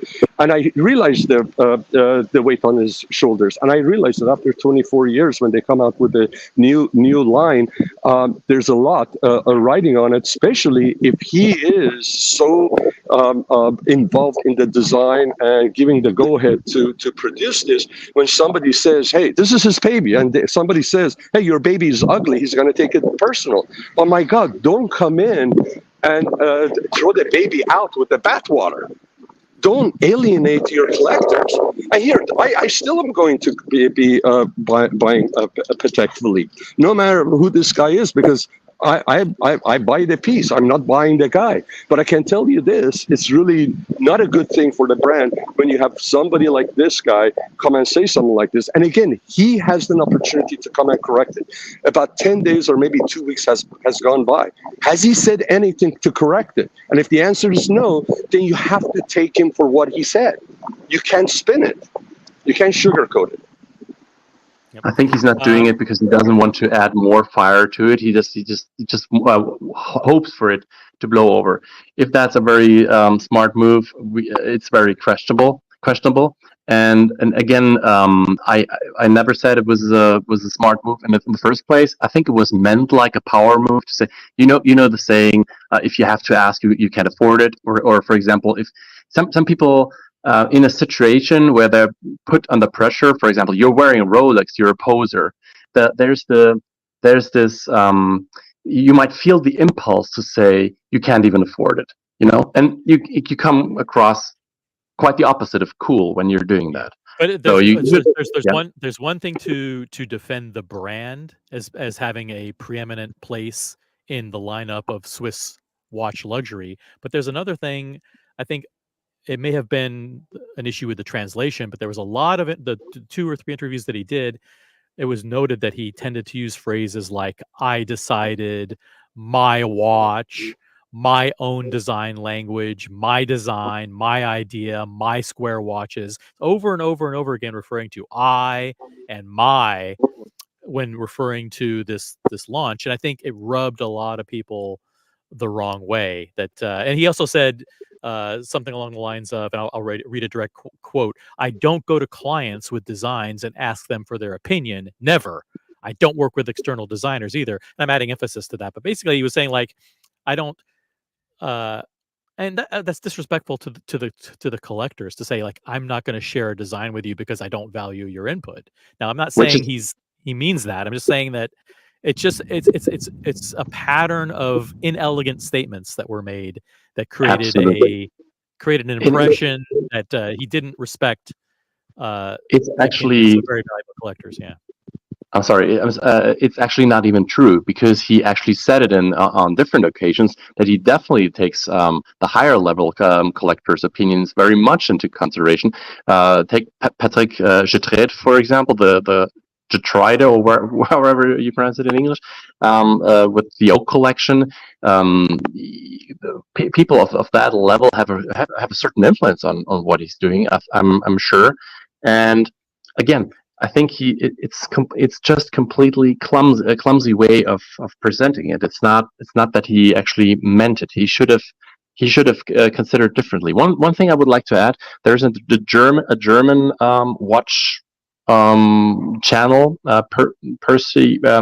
His name is Percy. It's Luxify.de. And he was actually part of the pre-launch for the Journalists in Germany in the Brienner Straße. Before the party actually happened, they were presented with it, and he said that he heard the exact same questions that were later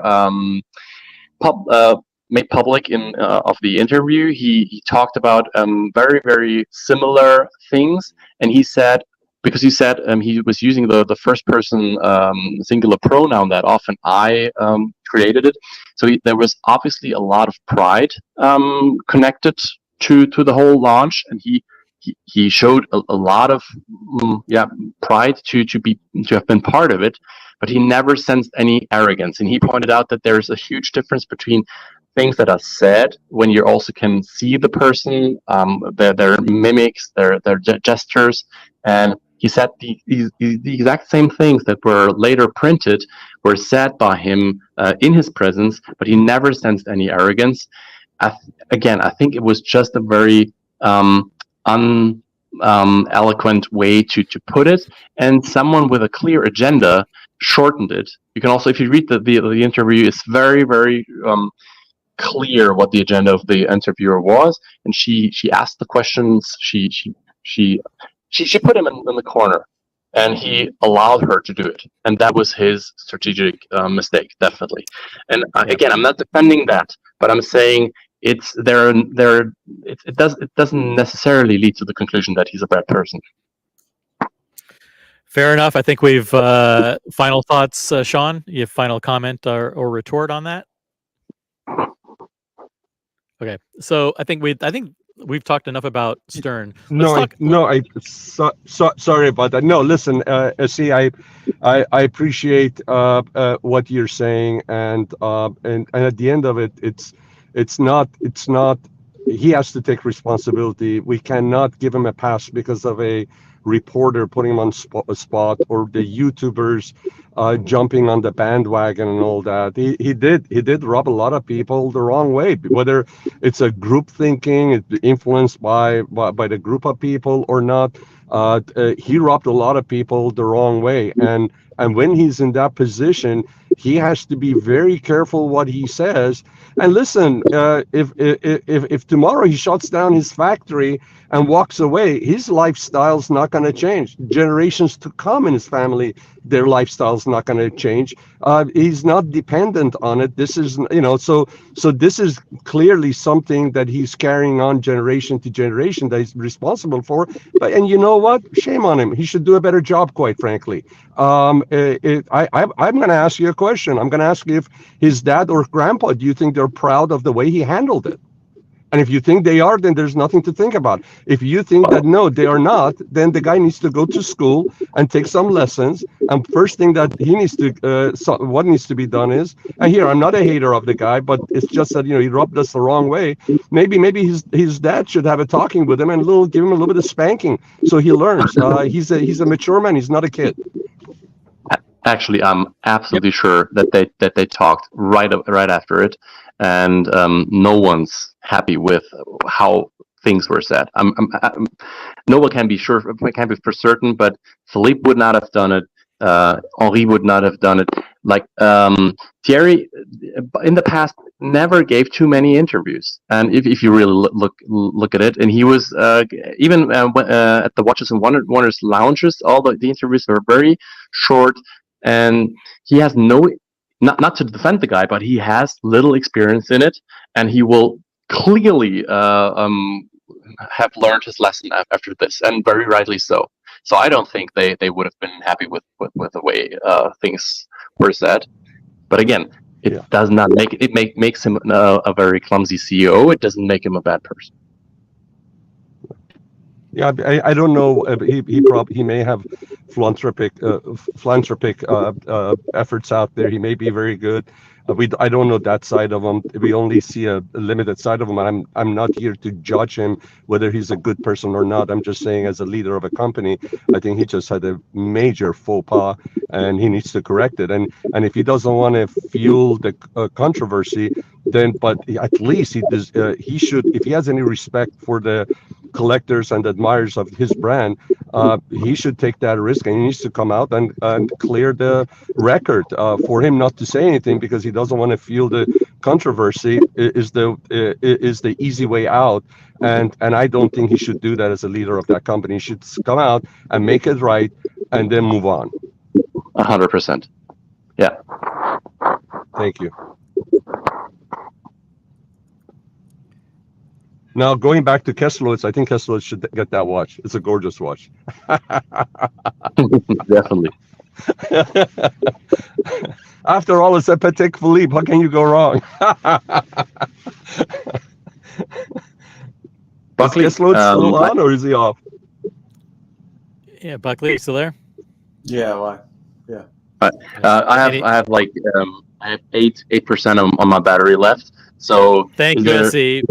Thank you, SE. You're an amazing gentleman. Thank you so much. I'm not even saying I'm not. I still have 5 minutes in it. If you want. Okay, cool. Because Sean, you said you're not here to call him a bad person, and I really agree with you on that, because we can't really tell, but Buckley can. So do you have anything spicy for me before I have to leave? Because technology is giving up. Go on, Buckley. We want some spice, baby. Yeah. I Not necessarily to the whole controversy about his interview. I think we've said everything about that. But as far as the watch goes, no, I mean, what this is all a result of people being really, really tired and burnt out, because these brands have taken every penny and ounce of time and energy that you can possibly have in this hobby. They've taken it, and they've run, and it's been, I don't know, 5 years, maybe 6 years, and they've made billions and billions of dollars, and the gray market guys have fleeced us, and people who shouldn't have the watches have the watches, and no one has really been impressed with anything that's come out the last 2 years. And I think people were really hoping that this would be a good release. And it wasn't.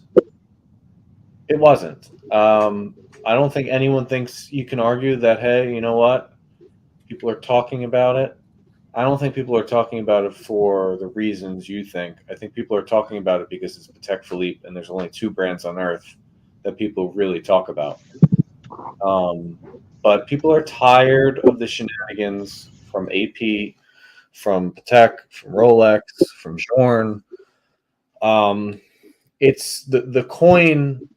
They've never admitted it, right? Someone like Terry Stern has never admitted, we're going to put you on a journey and we're going to take every dollar we can from you. And our goal is to have you buy 20, 30, 40 watches over 50 years.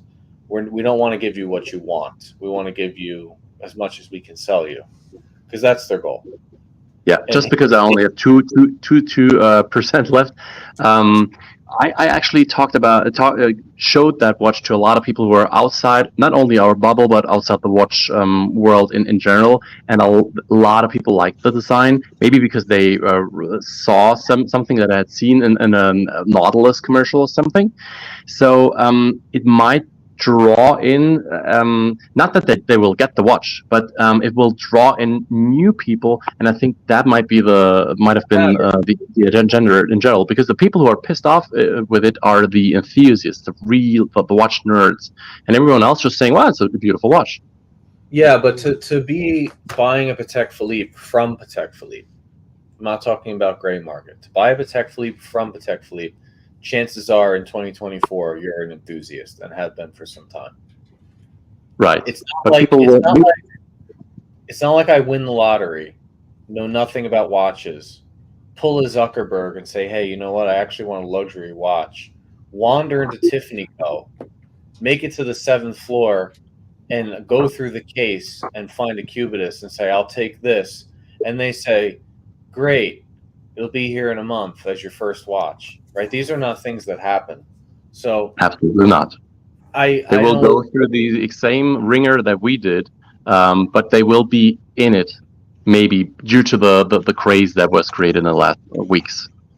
And that's what I'm saying. It might create a new customer. It might draw in some new interest in the watch world, and that's what the main goal was for this launch. It had to be underwhelming.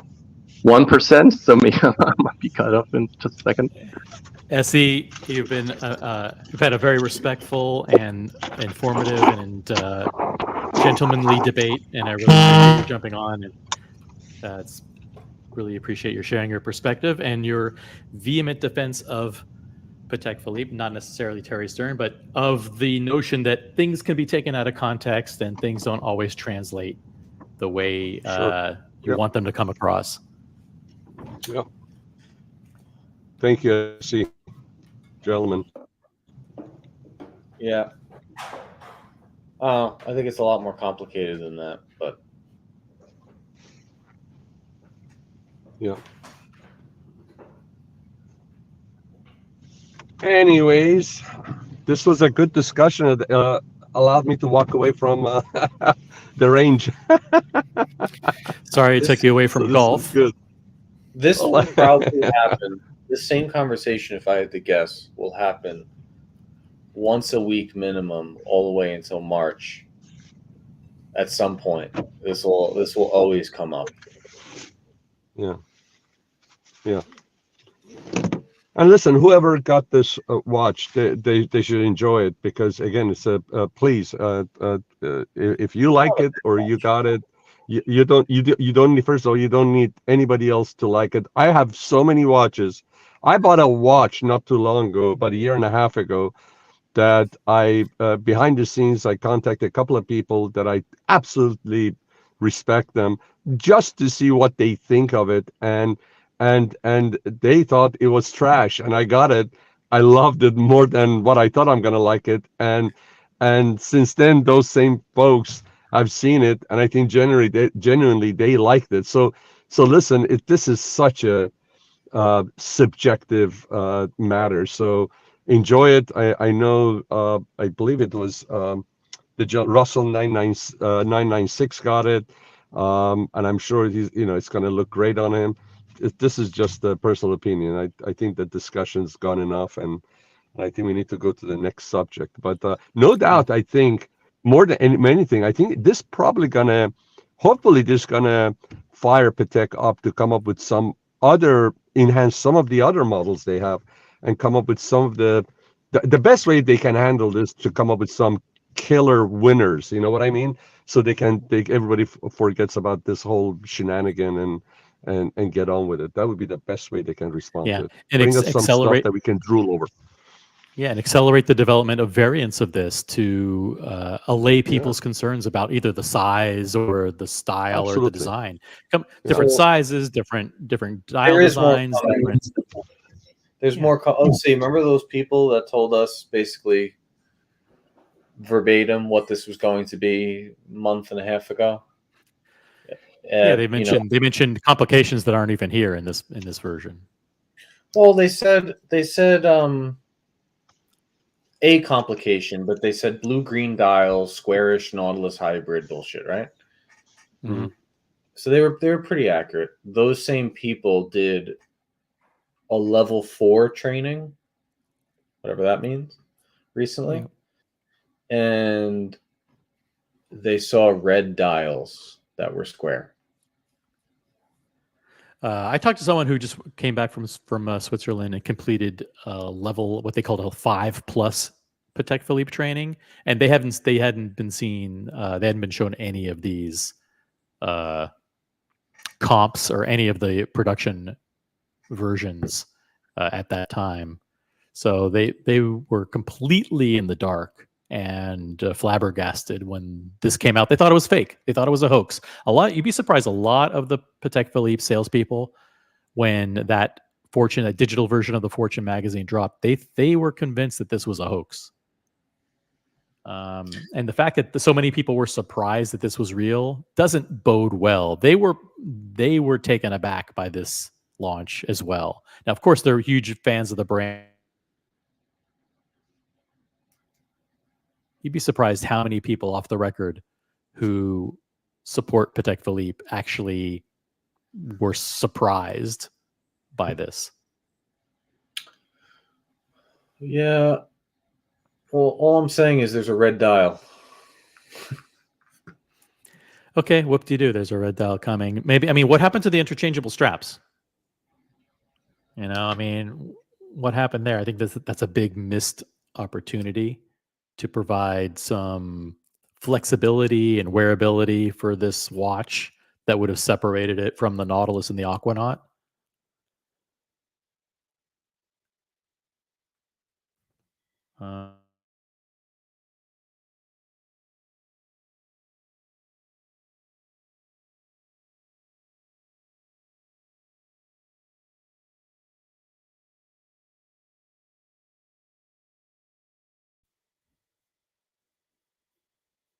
Hey, I'm back. How come you only have one dial color choice? You know, green for the stainless steel and blue for this one. It's like they really can't come up with at least a couple of different color choices to add a little bit of excitement. I think what Sean said is right, that this will light a fire under them to quickly come out with new versions and to reimagine this and kind of do some refreshing of it faster than they might have normally done before. Red. You want red and steel? Is that what you want? No, I don't want anything. I'm saying the next rumor is that there's a red dial coming. Okay. But you don't want it. You don't care. I'm not a lover of red. Occasionally. Yeah, neither am I. I like obviously I like the coral red AP, but not AP, coral red OP, but that wasn't like red. That was different. Like the regular red, like your OC red.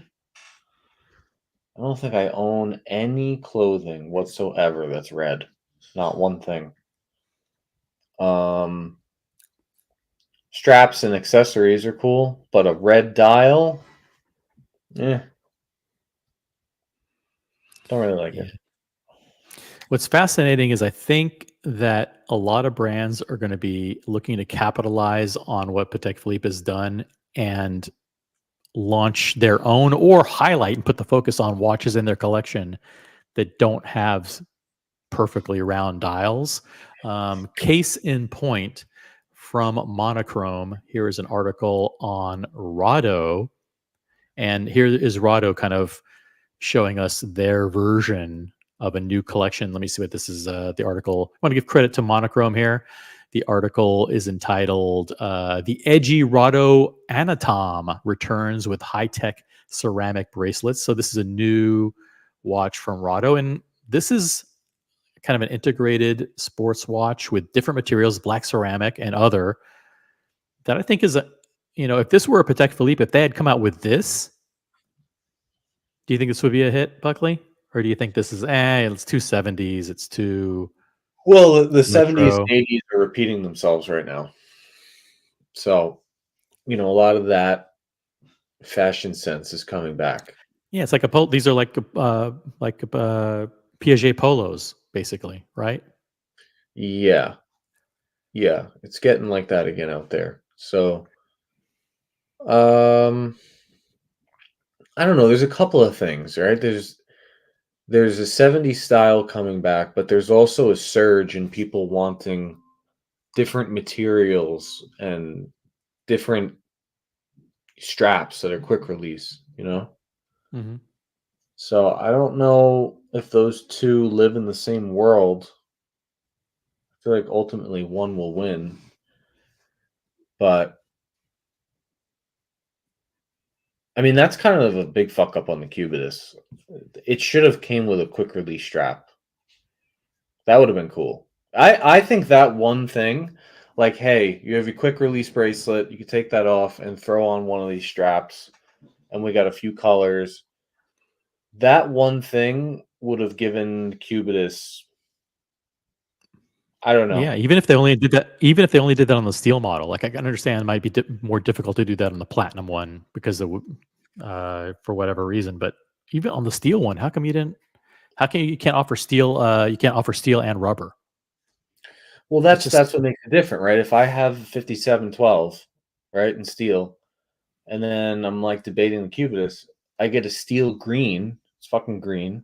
It's square, and now it's on a green fabric strap, kind of like a code, Mhm. right? Right. Now we're doing something different. Now we're like, okay, this is a little bit. This is more of a diva watch. This is an entirely different Patek Philippe. This is Terry Stern saying, I'm changing the course of the brand. That would have been. I mean, I think that would have been a lot cooler. That would have made me more interested for sure. And I tried the watch on. The watch fits me great. Yep. Yep. I mean, it looks good on large wrists for sure. I don't know. I still am not a huge fan of the wings. I think it adds unnecessary width to the watch. But I think there's an opportunity for them to tweak the proportions over time. Maybe. I don't know. I don't know if he's going to tweak the. I think maybe in a chrono, it would be a little bit better.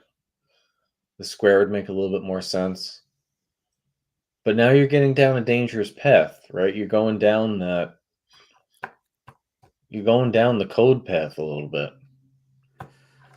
Which Maybe he was smart to not come up with a totally original design. I mean, maybe it would have been an impossible feat. I mean, decades and decades and centuries of watchmaking. You don't think people have come up with a gazillion designs? Maybe he's like he fell back onto what was comfortable. Like, hey, you know what? Let's make a square Nautilus. I want to make a square watch. You know what? For sports watches, Nautilus is in our DNA. Let's make it close to that.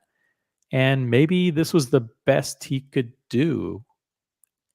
And maybe it was, I don't know. There's no other way to put it. Maybe he did the best that could be done. And for people criticizing, saying, "Well, should have done better," I think maybe not. Maybe this was the best. Believe it or not, I don't know. It's no, not. Yeah, I mean, the bottom line is it upon first glance, just not super attractive. no. No. I mean, it's not bad. It's just the thing is, if this was like, entry level watch, we know it's entry level. Okay. But they're gonna bang you over the head to get one of these. You can get a full gold Cartier Santos for $10,000 less. It's like, Oh. it's kind of like, I mean, I get it that you price these things based on the brand perception and not based on, oh, well, the cost of steel, they should cost $800. I get it. Everybody gets it, but $41,000? Jeez. I mean, Yeah. Patek is expensive. very expensive. I I think you're going to mean, see a lot of other brands, Cartier, benefit from this. People are gonna buy square watches and rectangular watches now, no doubt about it. You're going to see those people buying more of those because Patek they Philippe already is are. going to lead. Cartier though has been killing it for a while with the Santos. They've been doing very well.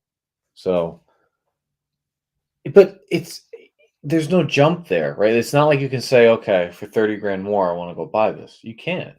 They're not going to let you walk in and buy it. Santos, you could go anywhere on earth and buy it at a discount.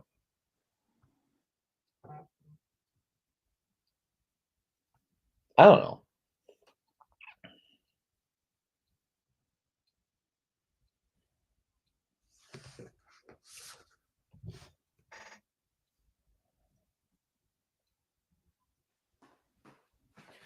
Well, maybe that's the appeal of Patek Philippe. That you can't get it. That's the appeal of. Yeah, I mean that's the appeal of watches. It's the appeal is You that can't it's get them. exclusive and it sells for over retail.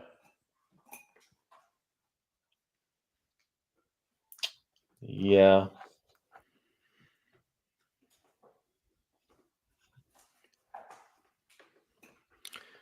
All right. Well, anything else you want to talk about?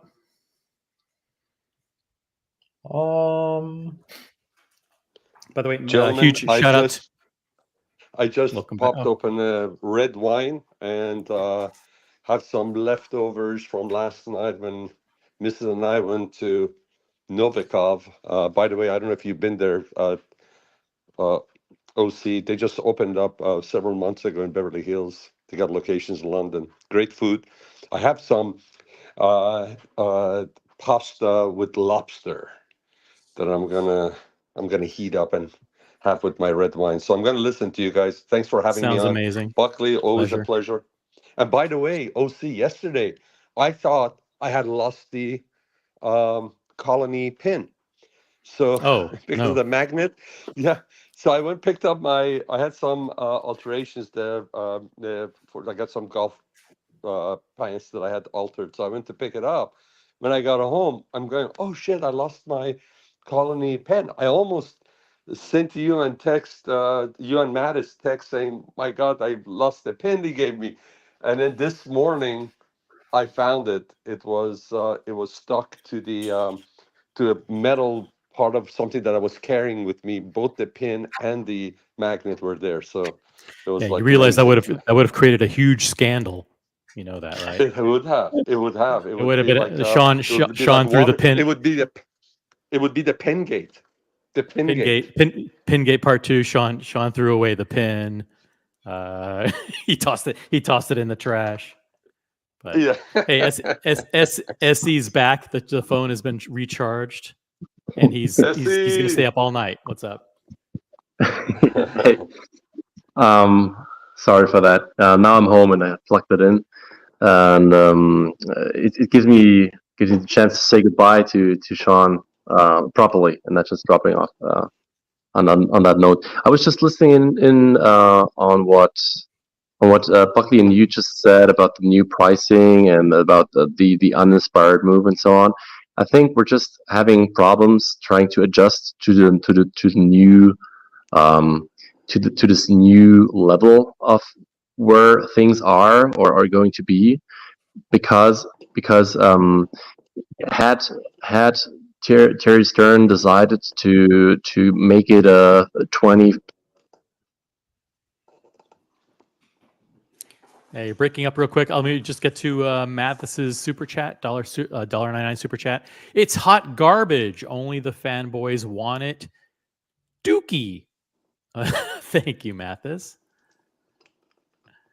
Yeah, we're getting used to the look of it, but there are some legitimate I don't know, criticisms or just legitimate perspectives and things that they observe about the release. It has a circular movement. They're like, people are like, hey, how come it doesn't have a square movement? How come it doesn't have interchangeable straps? How come the dial looks exactly like the Nautilus? Could they have come up with something different?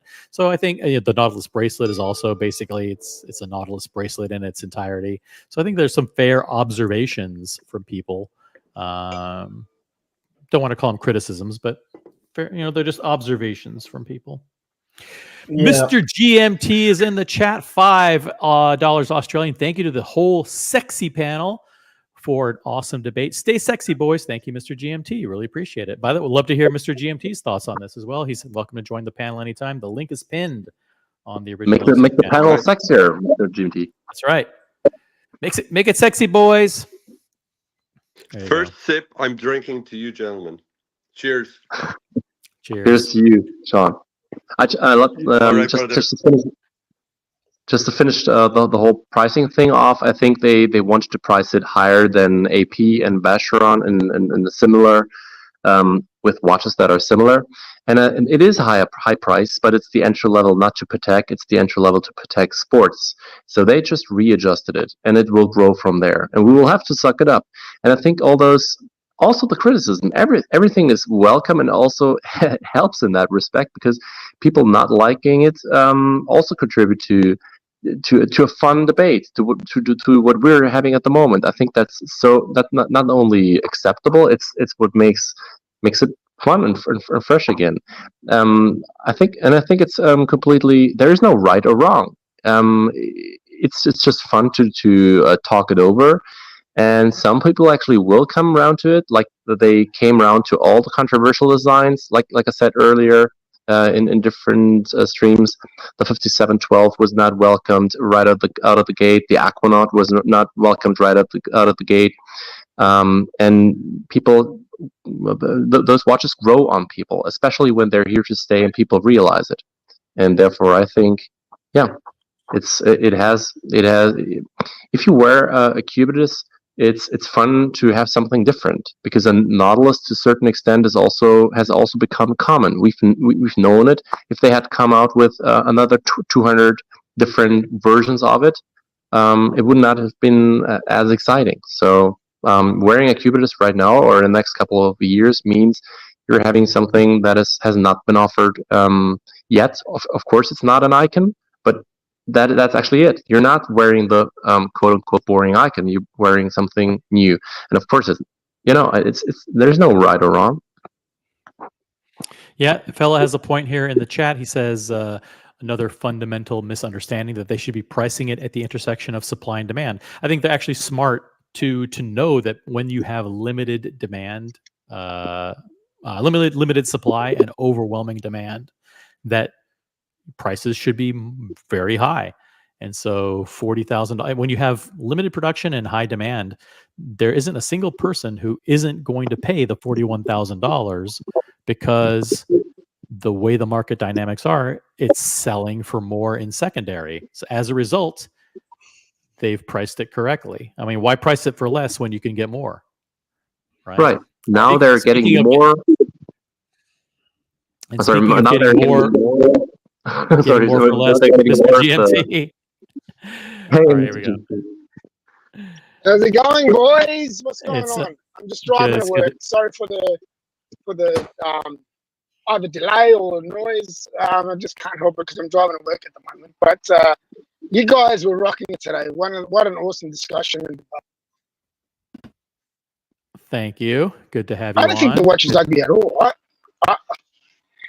I think the watch is actually quite beautiful. There's nothing wrong with it. It's just, I think they were very lazy in the way they designed it, because it reminds me of a G-Shock straight off the bat. It's like they looked at a G-Shock and they just do that. Look at a G-Shock and you look at this, you'll see the resemblance.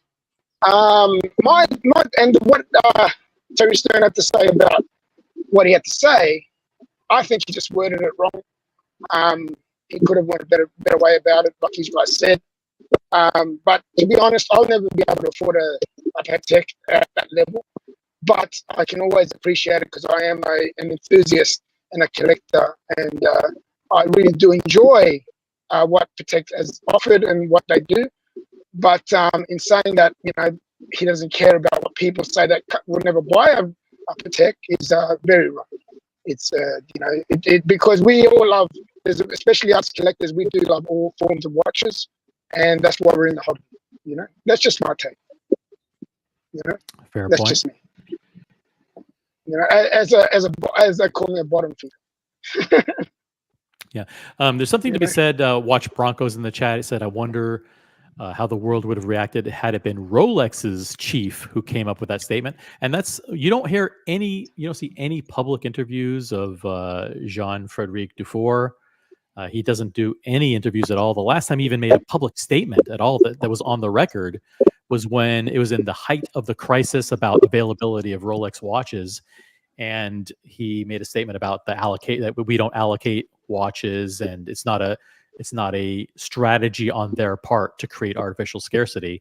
That was one comment in maybe 6-7 years that he's made on the record. He doesn't do any interviews. So maybe that's something that Terry Stern should should follow that strategy a little bit more, be a little bit more careful and deliberate about public statements going forward. Absolutely. End of the day, that's what I was getting at before. People are kind of tired of the Holy Trinity acting. Every month that goes by, they get more and more twatty about how we're not Rolex. Look at our finishing. Look at what we do. We only make this many pieces. It's like, okay, well, maybe you should take a hint from Rolex because they make 5 times more watches than all of you guys combined. And they have more demand than you'll ever have. And people are more satisfied with their watches than yours. Fact. No, I wouldn't say that. I would not agree on the last. I would agree on everything apart from the last line. I'm with you. I'm with you. Yeah, I'm with you for sure. I think they do make awesome watches. And, you could buy a Submariner and be done. You're probably not going to get a better watch. But will you? Because once you enter the world of watches, you know that there's more in it. And just to elaborate on what I meant with not agreeing on the last line that you did. It's not fun. That's the thing about the Holy Trinity is it's not an enjoyable experience. I would beg to differ, definitely, because they're catering to different needs, and they're having a different audience, and they're providing different things. So, for example, Rolex makes a much more sturdy, solid, maybe precise, and so on watch. Rolex has a lot speaking for it, and it has much more mainstream appeal, obviously. But people are looking for different things when they're buying a high complication, for example. So it's not as black and white, in my opinion. Yeah, but Patek is not fun.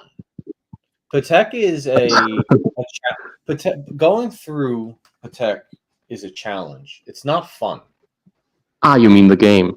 Yeah, it depends on your budget. It depends on your budget, but it's not only your budget. It's the way that they approach you and the way that they handle you. It's not fun. Well, are you talking about the AD experience? Is that what you're talking about? Yeah, dealing with the ADs is not. It's not an enjoyable. I mean, I've had it very good, but I'm saying in general, it's not it's not enjoyable. Not for us commoners, but for those people who are actually buying those 6-figure, 7-figure watches, it's very enjoyable. They're just not sharing that experience. Listen, one thing you forget. We are buying the watches. We know the people buying the watches. And most normal people are not this well versed in watches. They're walking in, they're sitting down. They're not saying, hey, I have $1 billion, right? They're not making appointments to show up. They're just walking into Patek Philippe in New York City and saying, I'd like to buy a Patek. And we know how that goes. 9 out of 10 times they're being met with, go fuck yourself. And not only go fuck yourself, you're starting with a Calatrava or you start with nothing. That's not fun. So if they want people to get into collecting, they better start figuring out how to pull people into collecting in a fun way. But the same happens. The same happens with Rolex as well. The same happens with Rolex at a lower level, because people who can basically just maybe afford one Rolex, they are having the same shenanigans that they're being put through having to buy Tudors, Breitlings, or something else beforehand. Patek is the top dog, also as far as I would say as far as like being renowned in the watch world in the highest echelon goes, and a certain portion of their customers are so rich they don't go to the AD and try to play the game or something. They're invited to visiting the manufacturer, invited to different private events, and that will never hear of because they're so and that's fun for them. It's just not fun for us who can actually barely afford to actually be in the brand. I'm just speaking for myself. Like can barely afford to be in it.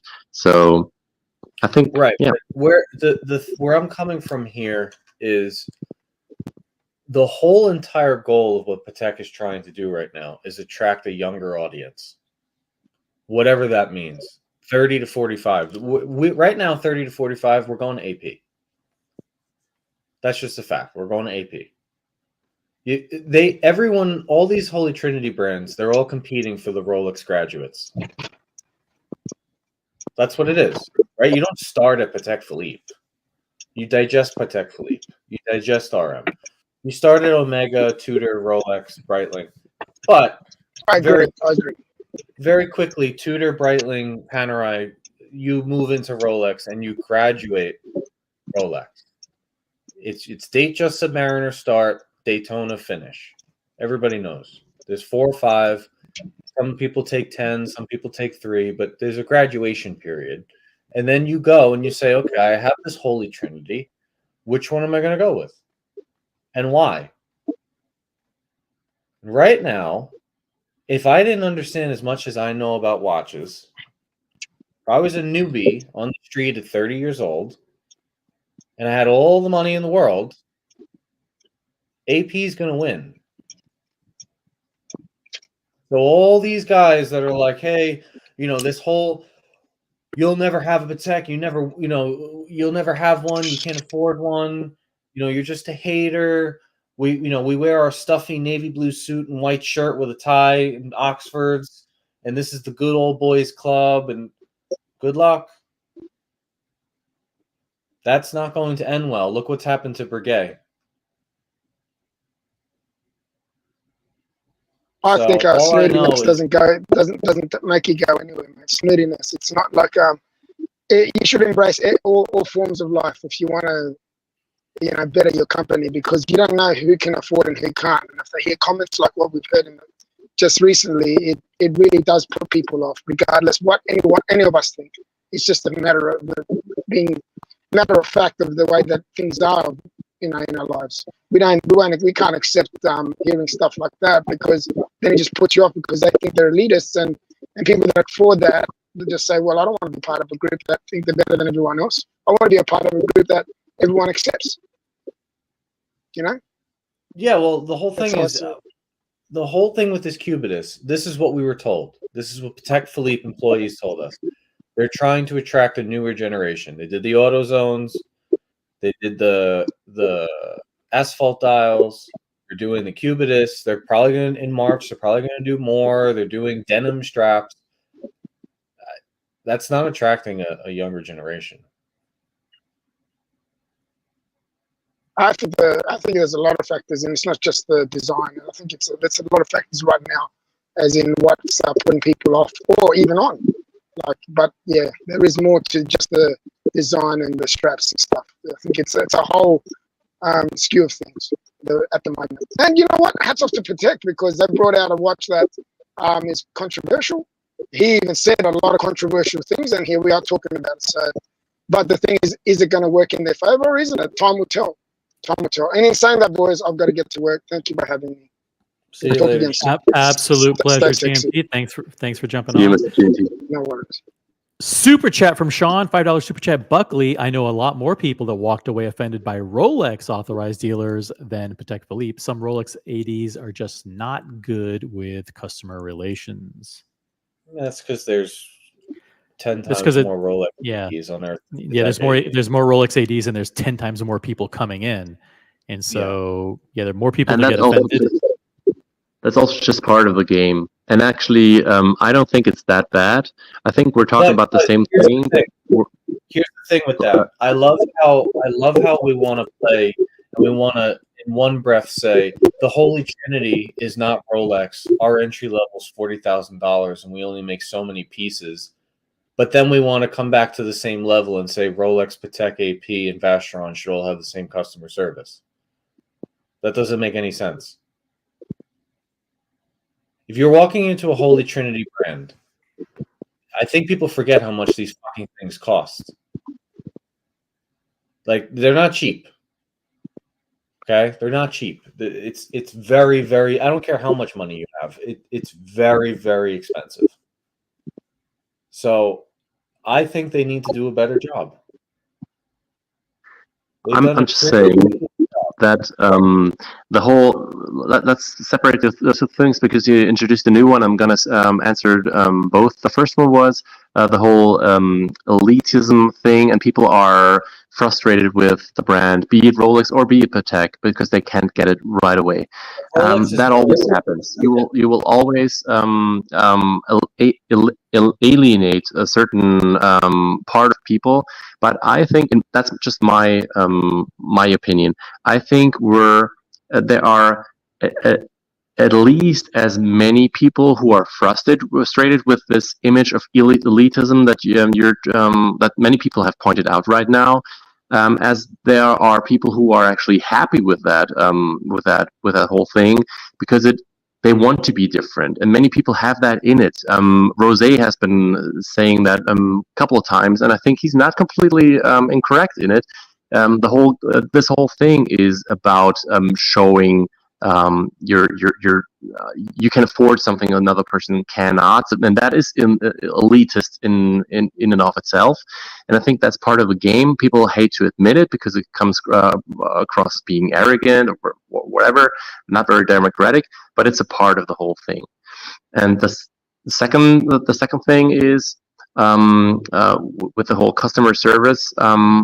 It just depends on which perspective we're talking about, what kind of position you have, basically. Of course, it's a lot of money. It's a lot of money. You really always have to think very hard if you're overstretching yourself in a hobby, be it watches, be it cars, be it any kind of hobby. It can even be cigars or wine or whatever. You can, if you have a passion, you have to be very level-headed as well, not to stretch further than what you can actually afford. But there are people who actually can afford it, and for them it's not even an issue.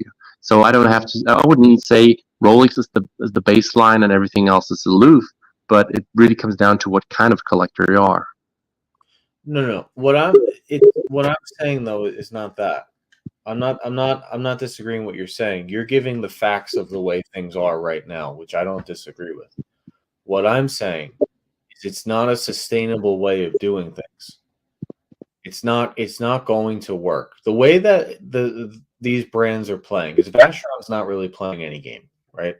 They don't have the draw like the other two. Right. It's AP versus Patek, right? That's the Rolex graduate makes the decision. Am I going AP or Patek? Just like they're going to make the same decision after some Patek and AP. They're going to say, am I going Journe or RM? Right?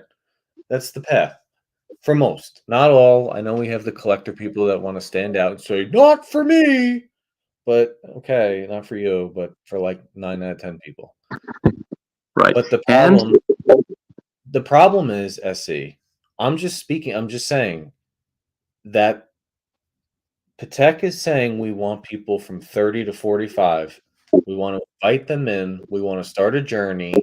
You're never getting a Nautilus or an Aquanaut as their first watch because that's not what our brand is. That's fine. It's not what their brand is. But we want to take them through 30, 40, 50 years with us because we don't want them going to AP. We want them coming here. Okay, fine. And those people will eventually be elitists, right? A lot of people forget all these people that are elitists are only elitists because they're old and they're holding on to their. They're going to die. They're going to die soon. And then who's going to replace them? If I'm looking at both brands and both brands are going to treat people kind of shitty, AP right now is probably going to take most of these customers and do a better job because it's a much younger looking brand.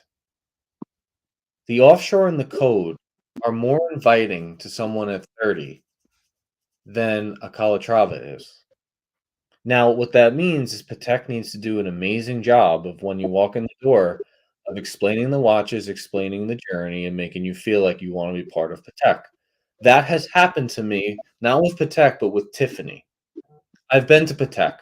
Sorry, OC, close your ears. I've been to Wempe and Bucherer. They both fucking suck. I hate both of them. I would have never bought a Patek from either one of them. They're awful. They both suck. But with Tiffany, they're good. But ultimately, I think Patek is going to lose this battle if they have this attitude. And I think the Fall. opposite, if I may, or just, I'm sorry, didn't want to cut you off. No, I understand your argument, and it's fine. It's 2024, but is it accurate for 2034? Well, we'll find out. We'll find out. But I'm not. I don't think that Patek tried to go directly at AP in this pursuit for a younger customer. They just trust in the brand. They're not reaching down, trying to pick the piranhas off. They're just trying to cross the river, looking at their goal, trusting in their superiority. Because some people, at least right now, many people see AP as a transitory brand to go to Patek as well. Because, for example, the Royal Oak is very, very popular among young business owners in Germany, startup business owners who want to flex, and they're already bored with the Royal Oak, because that's the end game of AP at the moment.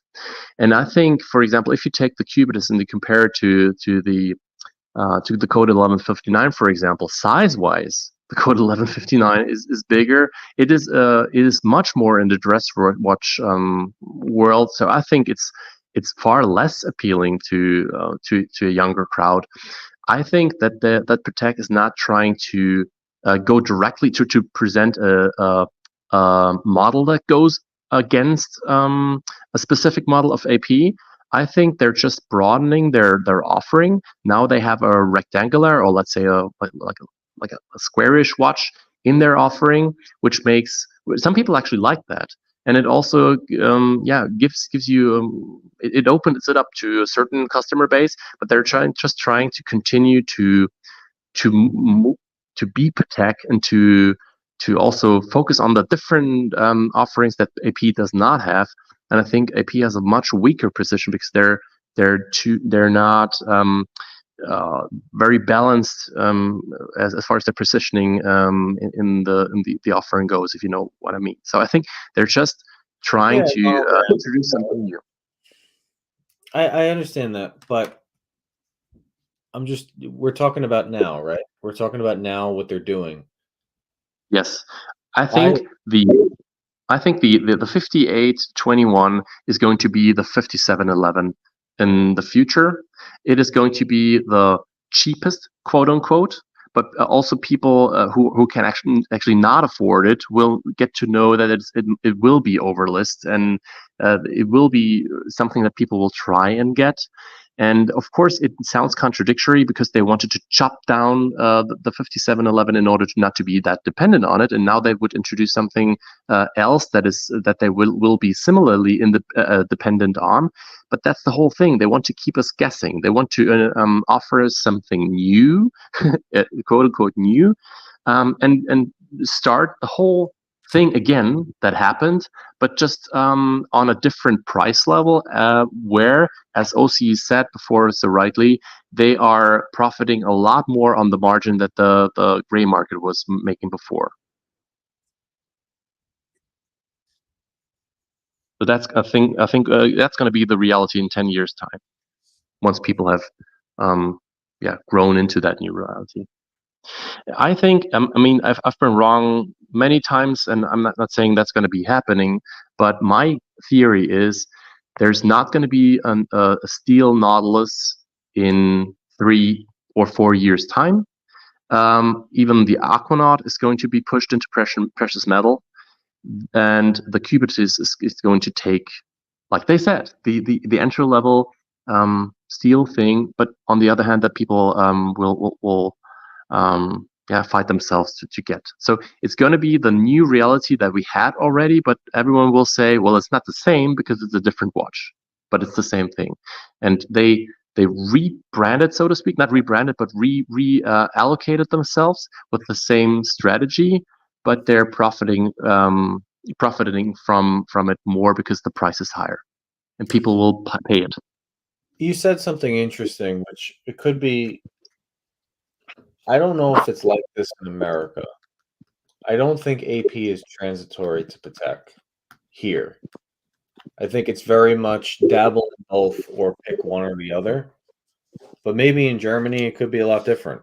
I mean, I find Europeans as a whole, when it comes to watches and fashion, a lot more conservative than we are. Yes.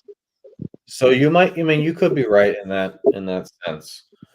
But then again, we're buying most of the watches. Yes, you are. Peruka said it once that that Richamil is not very strong in Europe or in Switzerland, but it is especially in America, and in the Middle East. So there are differences, but as you so rightly say, you're the strongest market, and you will continue to be, in my opinion, especially now with the Asian market breaking down and so on. So yes. AB has a good point, and I think he sums it up. Unfortunately, as long as demand is 10 times supply, these brands can do whatever they want to do, and we have to decide whether or not we want to comply. So, I don't think that's the case anymore, though. That's not the case. Demand is not 10 times the supply. Well, as I long think as long as there's he's talking about the special models, like the Cubist, for example. It's very easy for Thierry Stern to dial back the production of that piece and to make sure it goes over lists. Oh, I would guarantee after the last couple of weeks, he's going to ensure that now you Yes. can't do it. Especially as a little push for all those who he's going to make sure it's going to be a success to prove a point. Oh, I mean, I don't blame him, and I know that you're going to have a whole bunch of people that jump on the bandwagon. I mean, I'm not disagreeing with you. We know that the Cubist is going to be a double, triple list watch, and it's going to go to every celebrity, and it's going to make other people want it. It already is. I mean, Mark Wahlberg's already flashing his. I think he took it off to go in the sauna or some dumb shit. But they're going to keep doing that. We all know it. I still don't think it's a better looking watch than the Nautilus. I don't think It doesn't so. need to be. It doesn't need to be. It's not in. I don't think it's not in competition. I like the Nautilus. I like the Cubist, and not everyone has to like the Cubist. Just like there are many people in the world that don't like the Nautilus look. It's not meant to be in competition. It's meant to be a different offering for people who actually like that look. So, yeah. Yeah, but are they presenting it like that? Because the way they've been presenting it is sort of like, if you get one of these, you're not getting one of those. I don't think that's the case. Diego made that argument that he thinks if you take it, it's a what did he say? It's like a piece that kills your perspective of having another sports watch or something. You're like in a predicament, because if you don't take it, you have not taken a sports piece, which is also not seen as, and so on. I don't think that's the problem at all. I talked to my AD, and he said there was no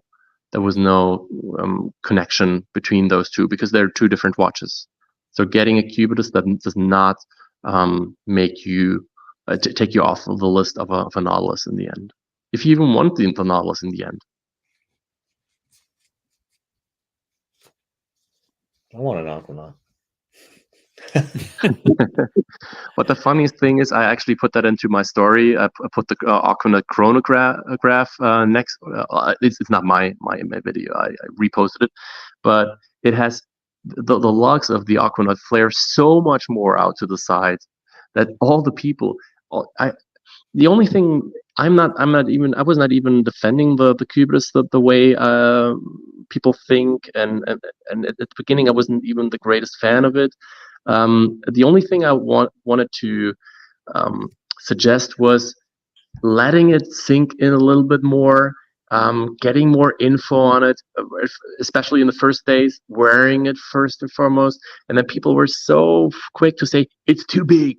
Too big for what? I mean, first and foremost, you haven't tried it. Then it's only too big for a certain kind of wrist. A watch cannot basically be too big. And then people were talking about proportions and so on. But again, if someone is going for an Aquanaut, is going for a 5811, for example, the 42 millimeter version, if you cannot pull off a cubitus, you cannot pull off a 5811, in my opinion. Of course, you can say, oh, it is different, and those this 1 millimeter might make a difference, but it doesn't. If you're borderlining it, okay. But for most people, if you can wear a cubitus, or if you can wear a Nautilus, you can wear a cubitus.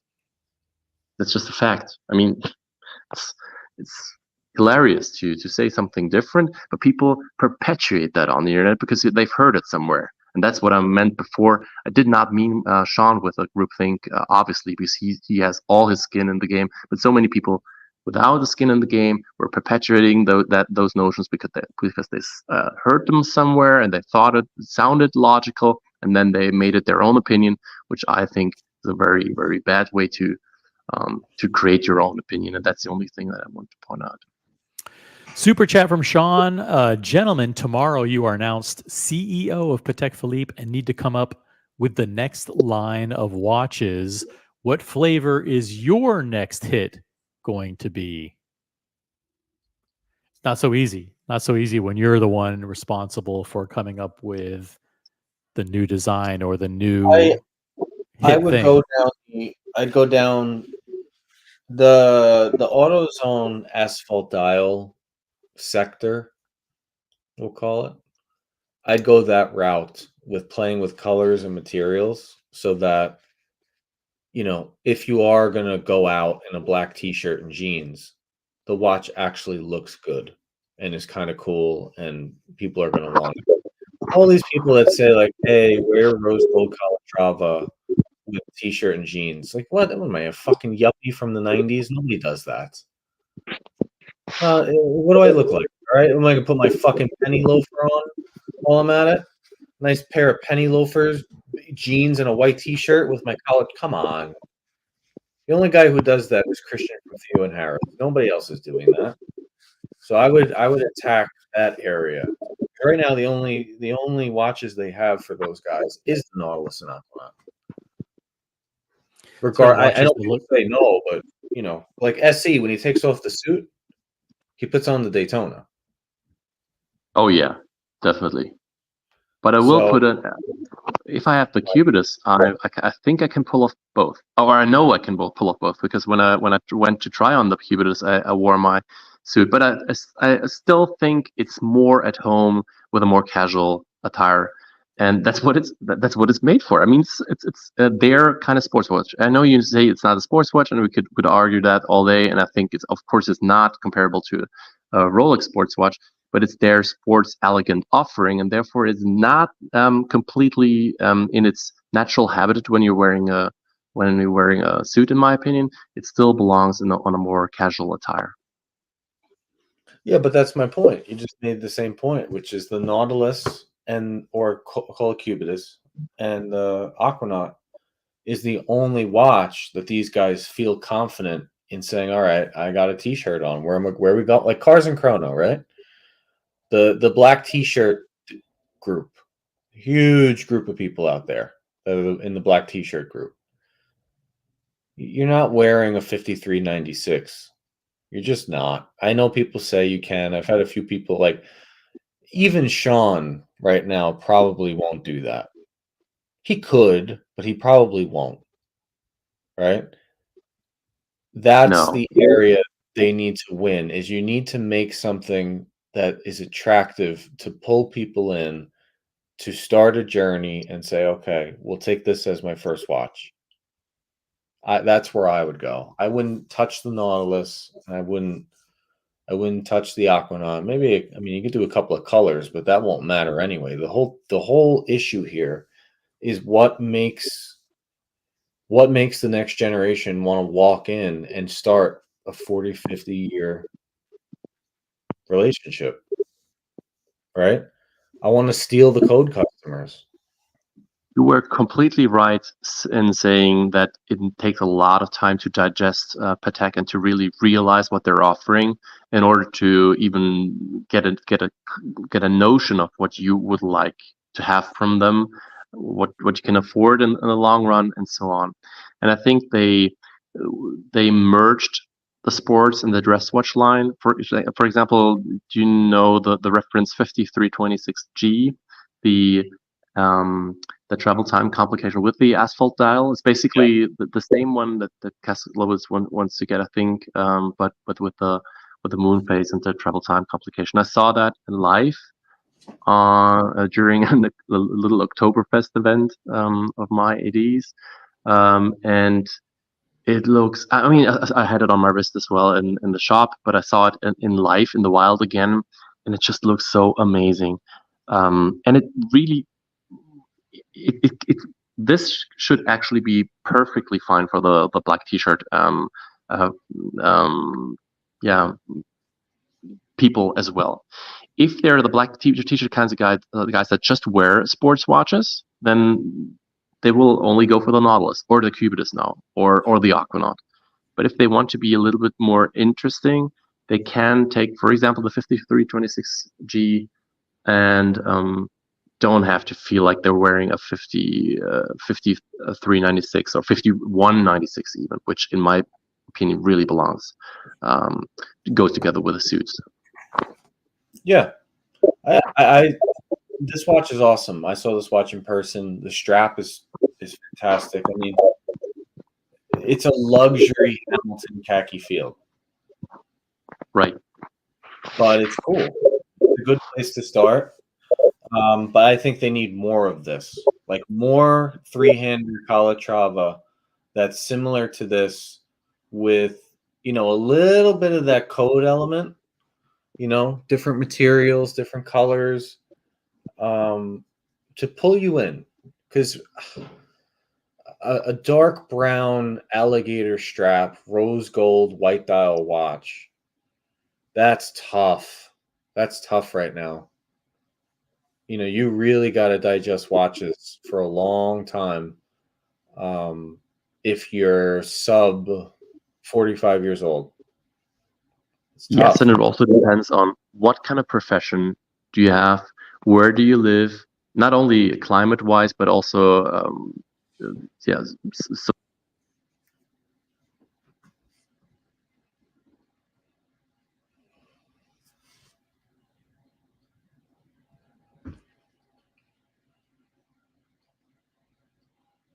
Check. Hey, I think SE dropped out a little bit there. Buckley, you still there? Mm-hmm. Got Jay from Copenhagen in the chat. Gents, greetings from La Isla Bonita. Great discussion. My take is that Patek Philippe's big mistake was to discontinue the 5711.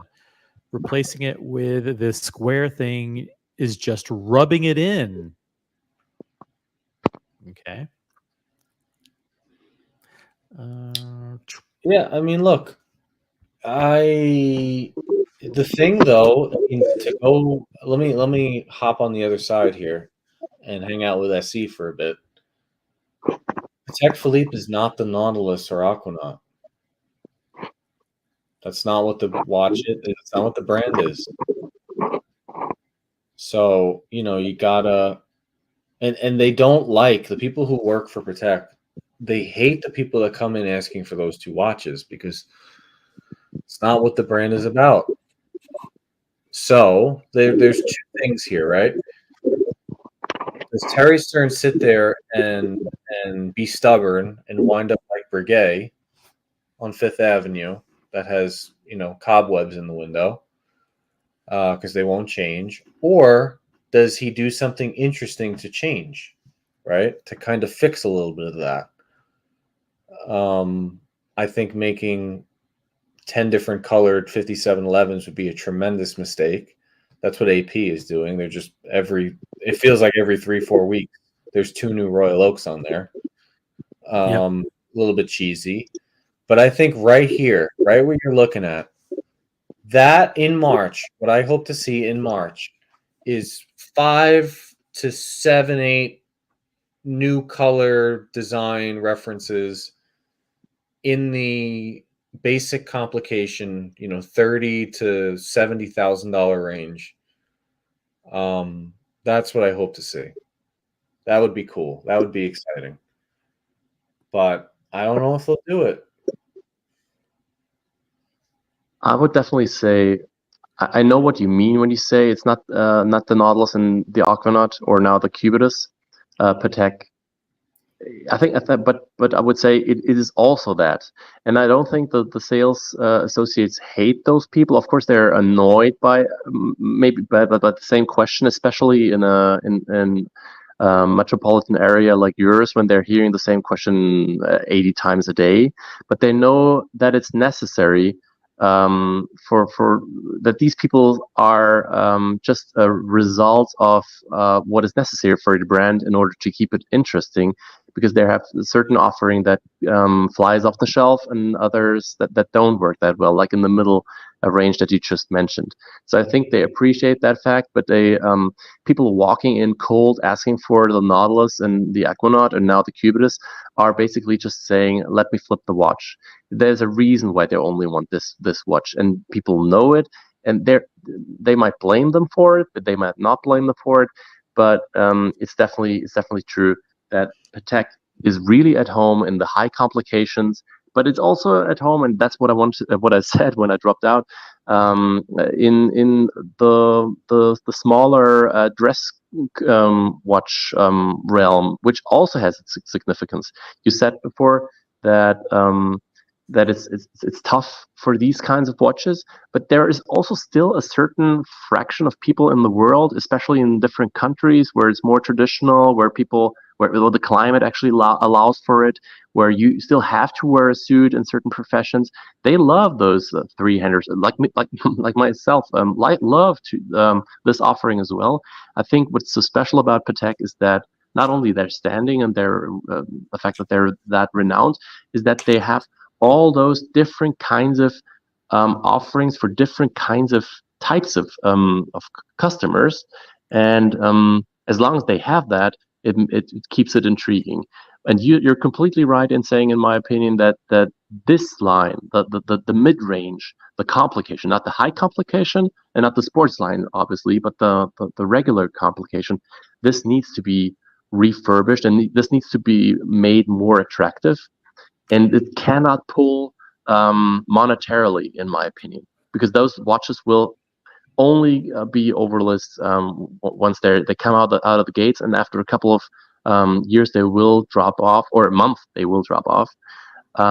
They must be appealing in and of themselves, but they can afford it. That's the thing. For as long as Patek has the sports line, they can always afford to experiment, and they don't need for everything to be over retail. They can show that they're doing it for love. Yeah, I don't think it has to be over retail. I don't think Patek as a whole has to be over retail. I don't think it's as important because Patek has the name, right? Right. Rolex has the name. Vacheron's great, but they don't have that thing that Patek and Rolex have. Neither does AP, really, honestly. And I'm going to get I can already feel the Boston crew about to fucking fire cannons at me. I hope they do. AP doesn't have that thing either. Omega, Rolex, Cartier, Patek, they all got it. I don't know why. It's just the way that it is. But I'm telling you, it's going to be a tough sale. If you have to start at a very conservative Calatrava as your first watch, that's not getting easier to sell over. And we're in a down market. Yes. I would say it would be I would even say it would be a good idea to have now really have an entry level watch in the merged dress sports line, so to speak. So in the more dressy line, but at a very, very affordable price. Because what is going to happen if you can get a watch like that for, let's say, $18,000? 18. People will try and get it because now you're opening yourself up to a lot more people, and they can get the name of the brand at a very at a real entry level pricing. But what will happen? All of a sudden, a watch from the dress line, not as conservative as a 5196. Don't get me wrong, but the new more merged line, the more casual line, but they can actually get it, and that might draw a lot more attention to the dress section as well. 100%. Listen, see, if you go back to the history of automobile industry, it's the same thing. The very first time that a manufacturer, let's take Porsche, came up with a SUV, everybody's saying, "Oh my God, this is the end of it." They're all about 911 sports cars, and they're gonna lose their panache, and they're gonna lose their appeal. Well, guess what? In the 1990s, early 90s, Porsche was so desperate, they were not doing well, that Mercedes-Benz kind of saved them by allowing them do their 500Es.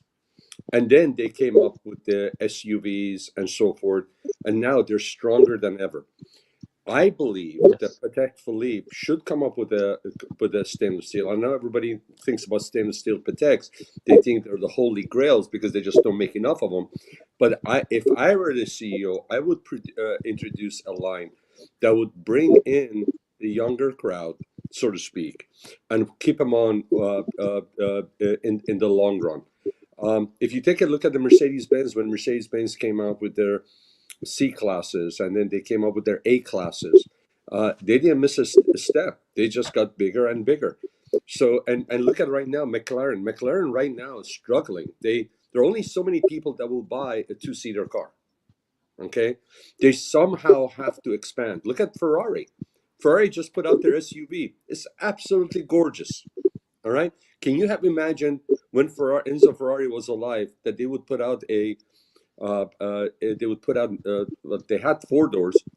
not 4-door, but 4-seater cars. But can you imagine them talking about sport activity or sport utility vehicles? It just broadens their scope. It allows them to be to appeal to the larger audience. I think Patek needs to go down, and we were talking about Patek losing. At some point they're gonna their main core audience, they're gonna drop off. They're gonna, hopefully most of them gonna go to heaven. Some may not, but they need to broaden their scope and their audience. I think they need to go back and produce put out some watches, as you said, that are in the lower range, in the high teens, low 20s, that would really appeal to somebody that's a young professional that may have to reach to get that piece.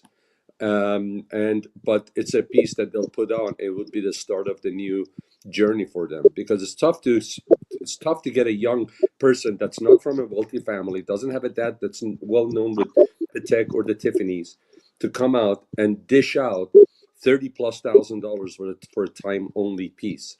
And by the way, time only to me is the Grail watch. To me, time only is the ultimate complication. And anyways, that's my take on what I think Patek should go with, and my angle on the question that I posed to you, gentlemen. Yes, and I think they would also have to make enough of them, because they would have to produce numerous of them, because if they're a little bit too limited, obviously all the regular collectors will want to get one because it's just a new offering, and if it goes too much over lists right out the gate because it's that cheap, then again you're having the same problem. So Patek is also doomed to a certain extent, because they cannot really. It needs to be in the dress watch line, and it needs to be not that appealing and very, very cheap, and it needs to be plentiful. Yeah, and I get it, the traditional, and here I'm a traditional Patek lover, right? I'm concerned with their exclusivity and them, with their brand. But again, if you take a look and see what Porsche has done, Porsche didn't go backwards. It's not like their brand was tarnished because they're making Macans, okay, or they're making other vehicles that are not in line with their 911s and the ultra performance vehicles. If anything, it has the entry level is giving a hope for that guy that wants to get the GT3 RS or the GT2 RS. You know what I'm saying? It doesn't take that away. If anything, it doesn't take away from how high the brand is.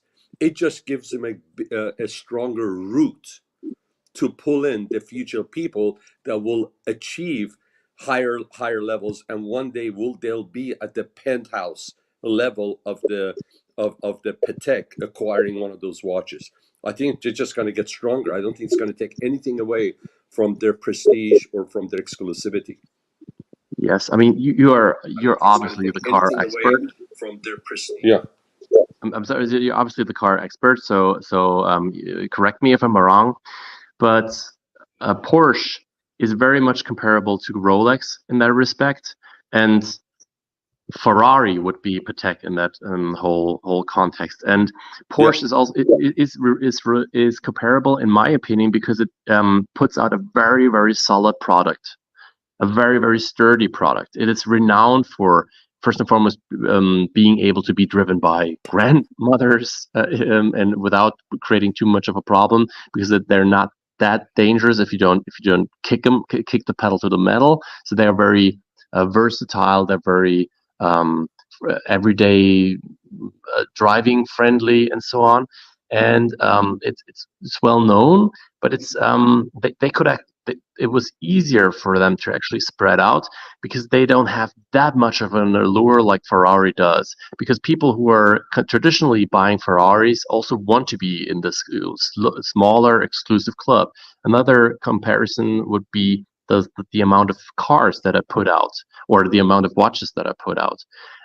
So to go the same route that Porsche or Rolex did is also in a certain way dangerous, because there's a reason why a guy picks a Ferrari Roma over Carrera, I don't know, S, for example, because he wants to be in a more exclusive club. And you're also, yeah. Yeah, I'm first of all, I'm not a car expert. I am in the car industry, and I have my own take on it. The only thing I would say is, yeah, Porsche, you could say it's a Rolex, but I think Porsche is a little bit higher. I think Rolex is your BMW and Mercedes-Benz. Even Mercedes-Benz at the higher level, which are your GT cars, they could even be higher than Rolex. Maybe they'll be your Le Mans or your Daytonas with your different diamonds on it. But to me, actually, Porsche is more like a Patek. I would say Ferrari probably is, just because of sheer volume of it. I think they're probably more in line with the independents, and so are the McLarens and so forth. But even your Ferraris are coming out, as I said, with the sport utility vehicles. Even your Ferraris, there was a time that they would have an entry level vehicle that you could get into. And California, right? Pardon me? The California, right? Yes, exactly. And quite frankly, it was not a fun car to drive. I mean, it's a Ferrari. It's beautiful. It's convertible. But if you sit in it and you drive that car, it's not an exhilarating car.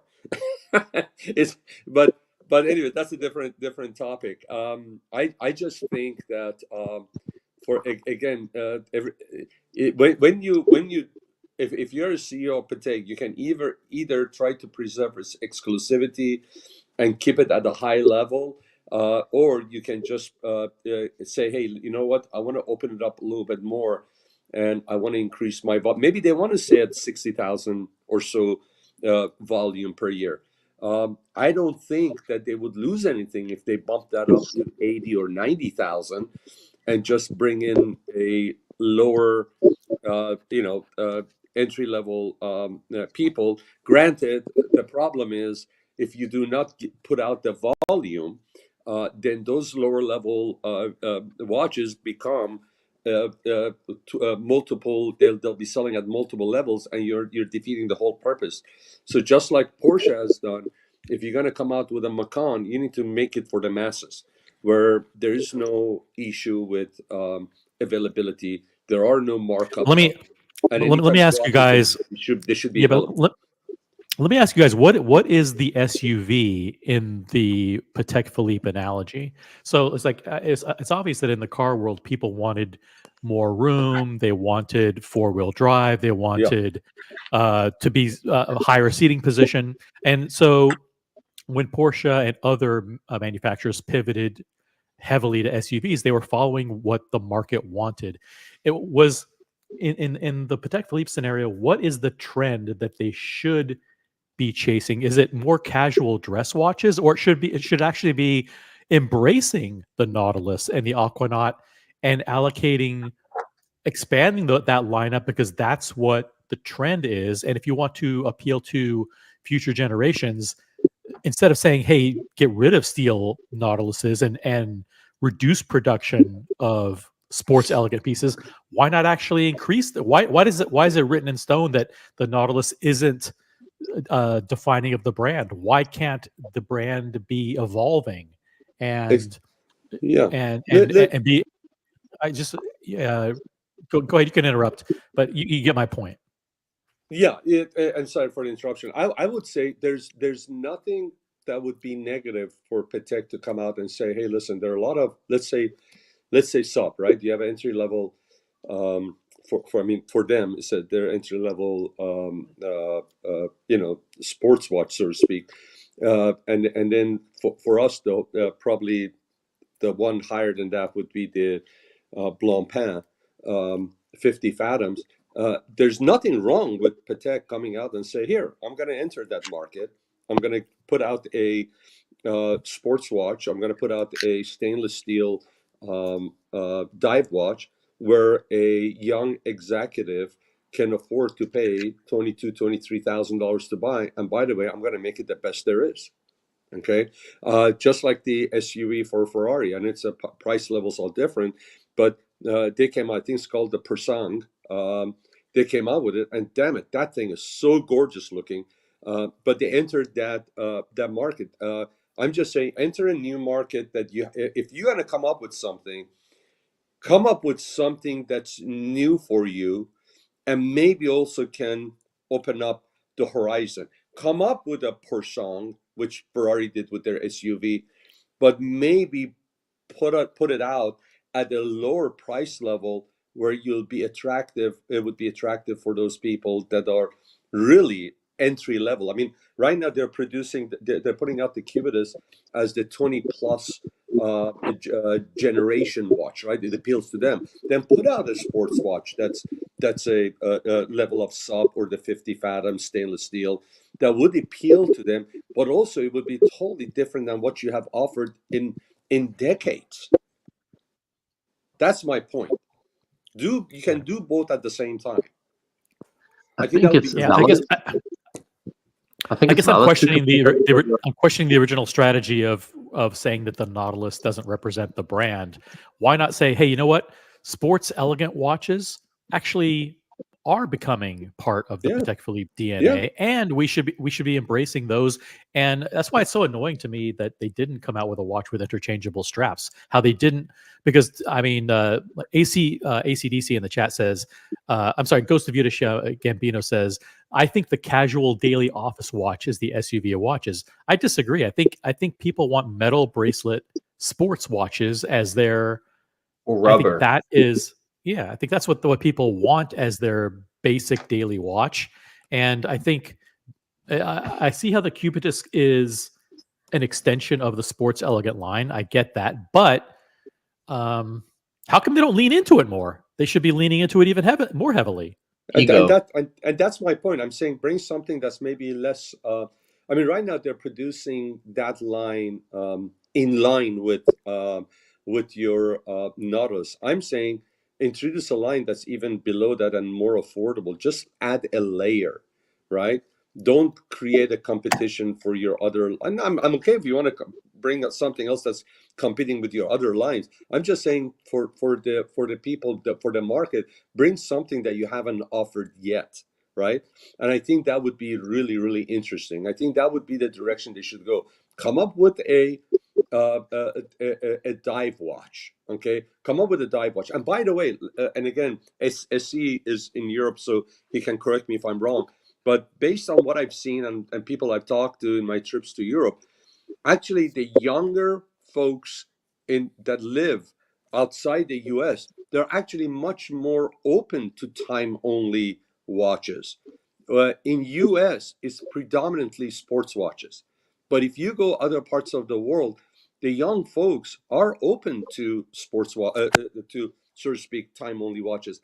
And I'm going to give you an example. I just acquired that watch, the 1971 3588 with a mesh dial. Can you imagine a 20 plus 23-year-old guy with blue jeans, white shirt or white t-shirt, wearing that watch and going on his first date? I mean, it's a cool watch. Maybe I'm so old that I'm way past, but there's something to be said about Calatrava with classic design, with a metal bracelet, or even with a strap. The way you wear it, it would be different than you putting on a stainless steel sports watch that looks like any other watch. Set your own style. But I think in this country, I think we're just so enamored with the sports watch, which is great. Younger folks may not consider it time only. I think time only is the greatest complication in my book. Yes, there's a difference in the way watches work in different countries, but I think it's also you also have to take the difference between us being accepting certain rules or seeing certain structures in the whole game that have been there forever, and for other people who also like watches and maybe even will enter the market or are not as deep as we are in the rabbit hole, that don't see them as carved in stone as we do, because sports watches are very much loved here, but so are other kinds of watches. Exactly. And it is not like Buckley said so rightly before. Just because it's 2024 doesn't mean it's going to be the same in 2034, for example. I wanted to add two more things to what you said before. There is a certain, you can compare cars and watches, but as far as the lineup goes, I think there's a huge difference because the end level pieces of Ferrari, for example, or Porsche are also their flagships that they're really proud of. And in the watch world, like everybody knows, every one of us knows, there's this distortion of former entry level pieces that have become the most sought after because they're the hardest ones to get, and that doesn't really happen in the car world. So you can't really compare that completely, in my opinion. And the last aspect that I wanted to add to what was said before, I don't think that the Cubitus is cutting into the line of Aquanaut and Nautilus at all. If the thing happens that I think will happen, that the Nautilus in steel is going to go away. The Aquanaut, I think, also is going to go away in steel. They're going to make this line more. They're going to put this line into a region where they can make more profit, sell it at a higher price, and it will still go away like hotcakes because everyone wants them, even in precious metals. They have this status already. The Cubitus clearly hasn't, so it will be their steel offering. And if you look at it, it's completely logic. They knew they would bring the Cubitus a couple of years ago already, and before we knew it would come, they took away a lot of steel Nautilus offerings already, and as sad as it is, in my opinion, the 5712 is on the chopping block. It's not going to be here, not going to be sold from Patek in 3 years' time. So again, the Cubitus is not a competition to the Nautilus then anymore, because it's a completely different kind of offering. I appreciate every point you brought up. The only reason I was saying it's competing, I would just bring up the price point competition. I was just saying that they're close to the Nautilus pricing, and I was just suggesting that maybe with their new offering they could offer a different tier pricing, just to make it more interesting and enticing for other either entry level buyers or just in general for the collectors. That's all. That's the only reason. I wasn't saying that they look the same or they appeal to the same people. It's just price point wise. I was saying Yes. that they are competing. That was the point I was trying to make. I just put my Yes. Patek on. God damn, Patek is a gorgeous watch. And that's coming from Yes. somebody that's not afraid to share his opinion with everybody. And quite frankly, honestly, if I'm a Patek CEO, you are that age group that I want to go after hard. And to hear you say that is very encouraging. Can you repeat Huge that shout one more out. time? I just I said didn't get I put my Patek on, and it's just a gorgeous watch. Of course it is. A huge shout out to SLC Watch Collector, who is a massive Patek Philippe collector. Only way to be able to make it in Patek is to diversify into other brands. So, in other words, your Patek authorized dealer gets you into other pieces, other brands like Rolex, and then he purchased a whole slew of models. 5960G, 5235, etc. He actually got the 5811, which is the white gold blue dial, time only, time date Nautilus, and other pieces. Huge shout out to SLC Watch Collector. And he's actually requested this one on the screen, which is the steel green dial 5821. OC, can I say something about SLC Watch Collector? Please do. Obviously, look at his icon that he's got there. It's the 5235. I have a lot of respect for him. And before the very first time, electronically, we were chatting back and forth. I was just admiring his timepieces. He is your core, in my opinion, he's your core Patek collector. He's been old enough that has been in the world of watch collecting as the list of the beautiful Pateks that he has in his collection he has listed for us. He's also young enough that he still has a long runway. Your hand is covering your microphone, Sean. Just be advised where your microphone. Yep, there you go. So sorry, he has a long runway as far as his future acquisitions of the Patek. So I think he is your core Patek collector, and one day I would love. I've seen his interview that he had done reviewing some of his favorite watches. I wish he would grace us more with his presence and jumping on and talking watches, because he's a good guy for somebody that's starting out or somebody that's been in the rabbit hole for a while to listen to and take a look at his journey in watch collecting and pick up some notes. And it's just that it would be just interesting to listen to his story and history of watch collecting. So SLC, I hope one day you'll be able to jump on and have a chat with us, because you have a lot to share. And let me just expand on that. I can completely second that. He was kind enough to talk to me through IG on certain issues as well. Even though I'm a very, very small light as far as that goes, and the knowledge that he has, the experience that he has, the kind and humble and knowledgeable approach. Like you said, he's the perfect. He's the perfect representative of a customer, like you would imagine one for Patek. Yeah, huge shout out from me as well. Yep, and it's be interesting to hear from SLC's perspective why he likes the Cubitus. I mean, and what drew him to this particular reference. So, huge shout out to SLC Watch Collector. Hope we can have you jump on the panel sometime soon. Guys, it's been a 3.5 hour live stream.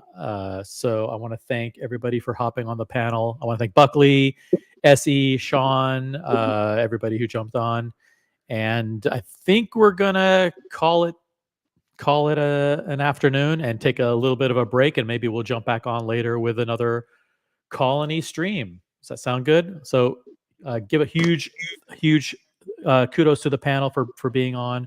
Upvote whichever live stream you're watching, whether you're watching on the Watch Colony stream or the original OC channel. And thank everybody for your super chats today. I want to thank Dodger. I want to thank SE, Brody, Mikey, Mr. Ghost, BW, Sean, No Biggie Sal, AB, Genji, Web1, Logan Hall, Muhammad Ali, Matthias, Mr. GMT, everybody for super chatting and supporting the program. And thanks to everyone in the chat. We'll catch you on the next one, guys. Have a great night. Peace out. Cheers. Cheers. Bye. Boom. Okay, sorry for the Great job, OC. sun. Thank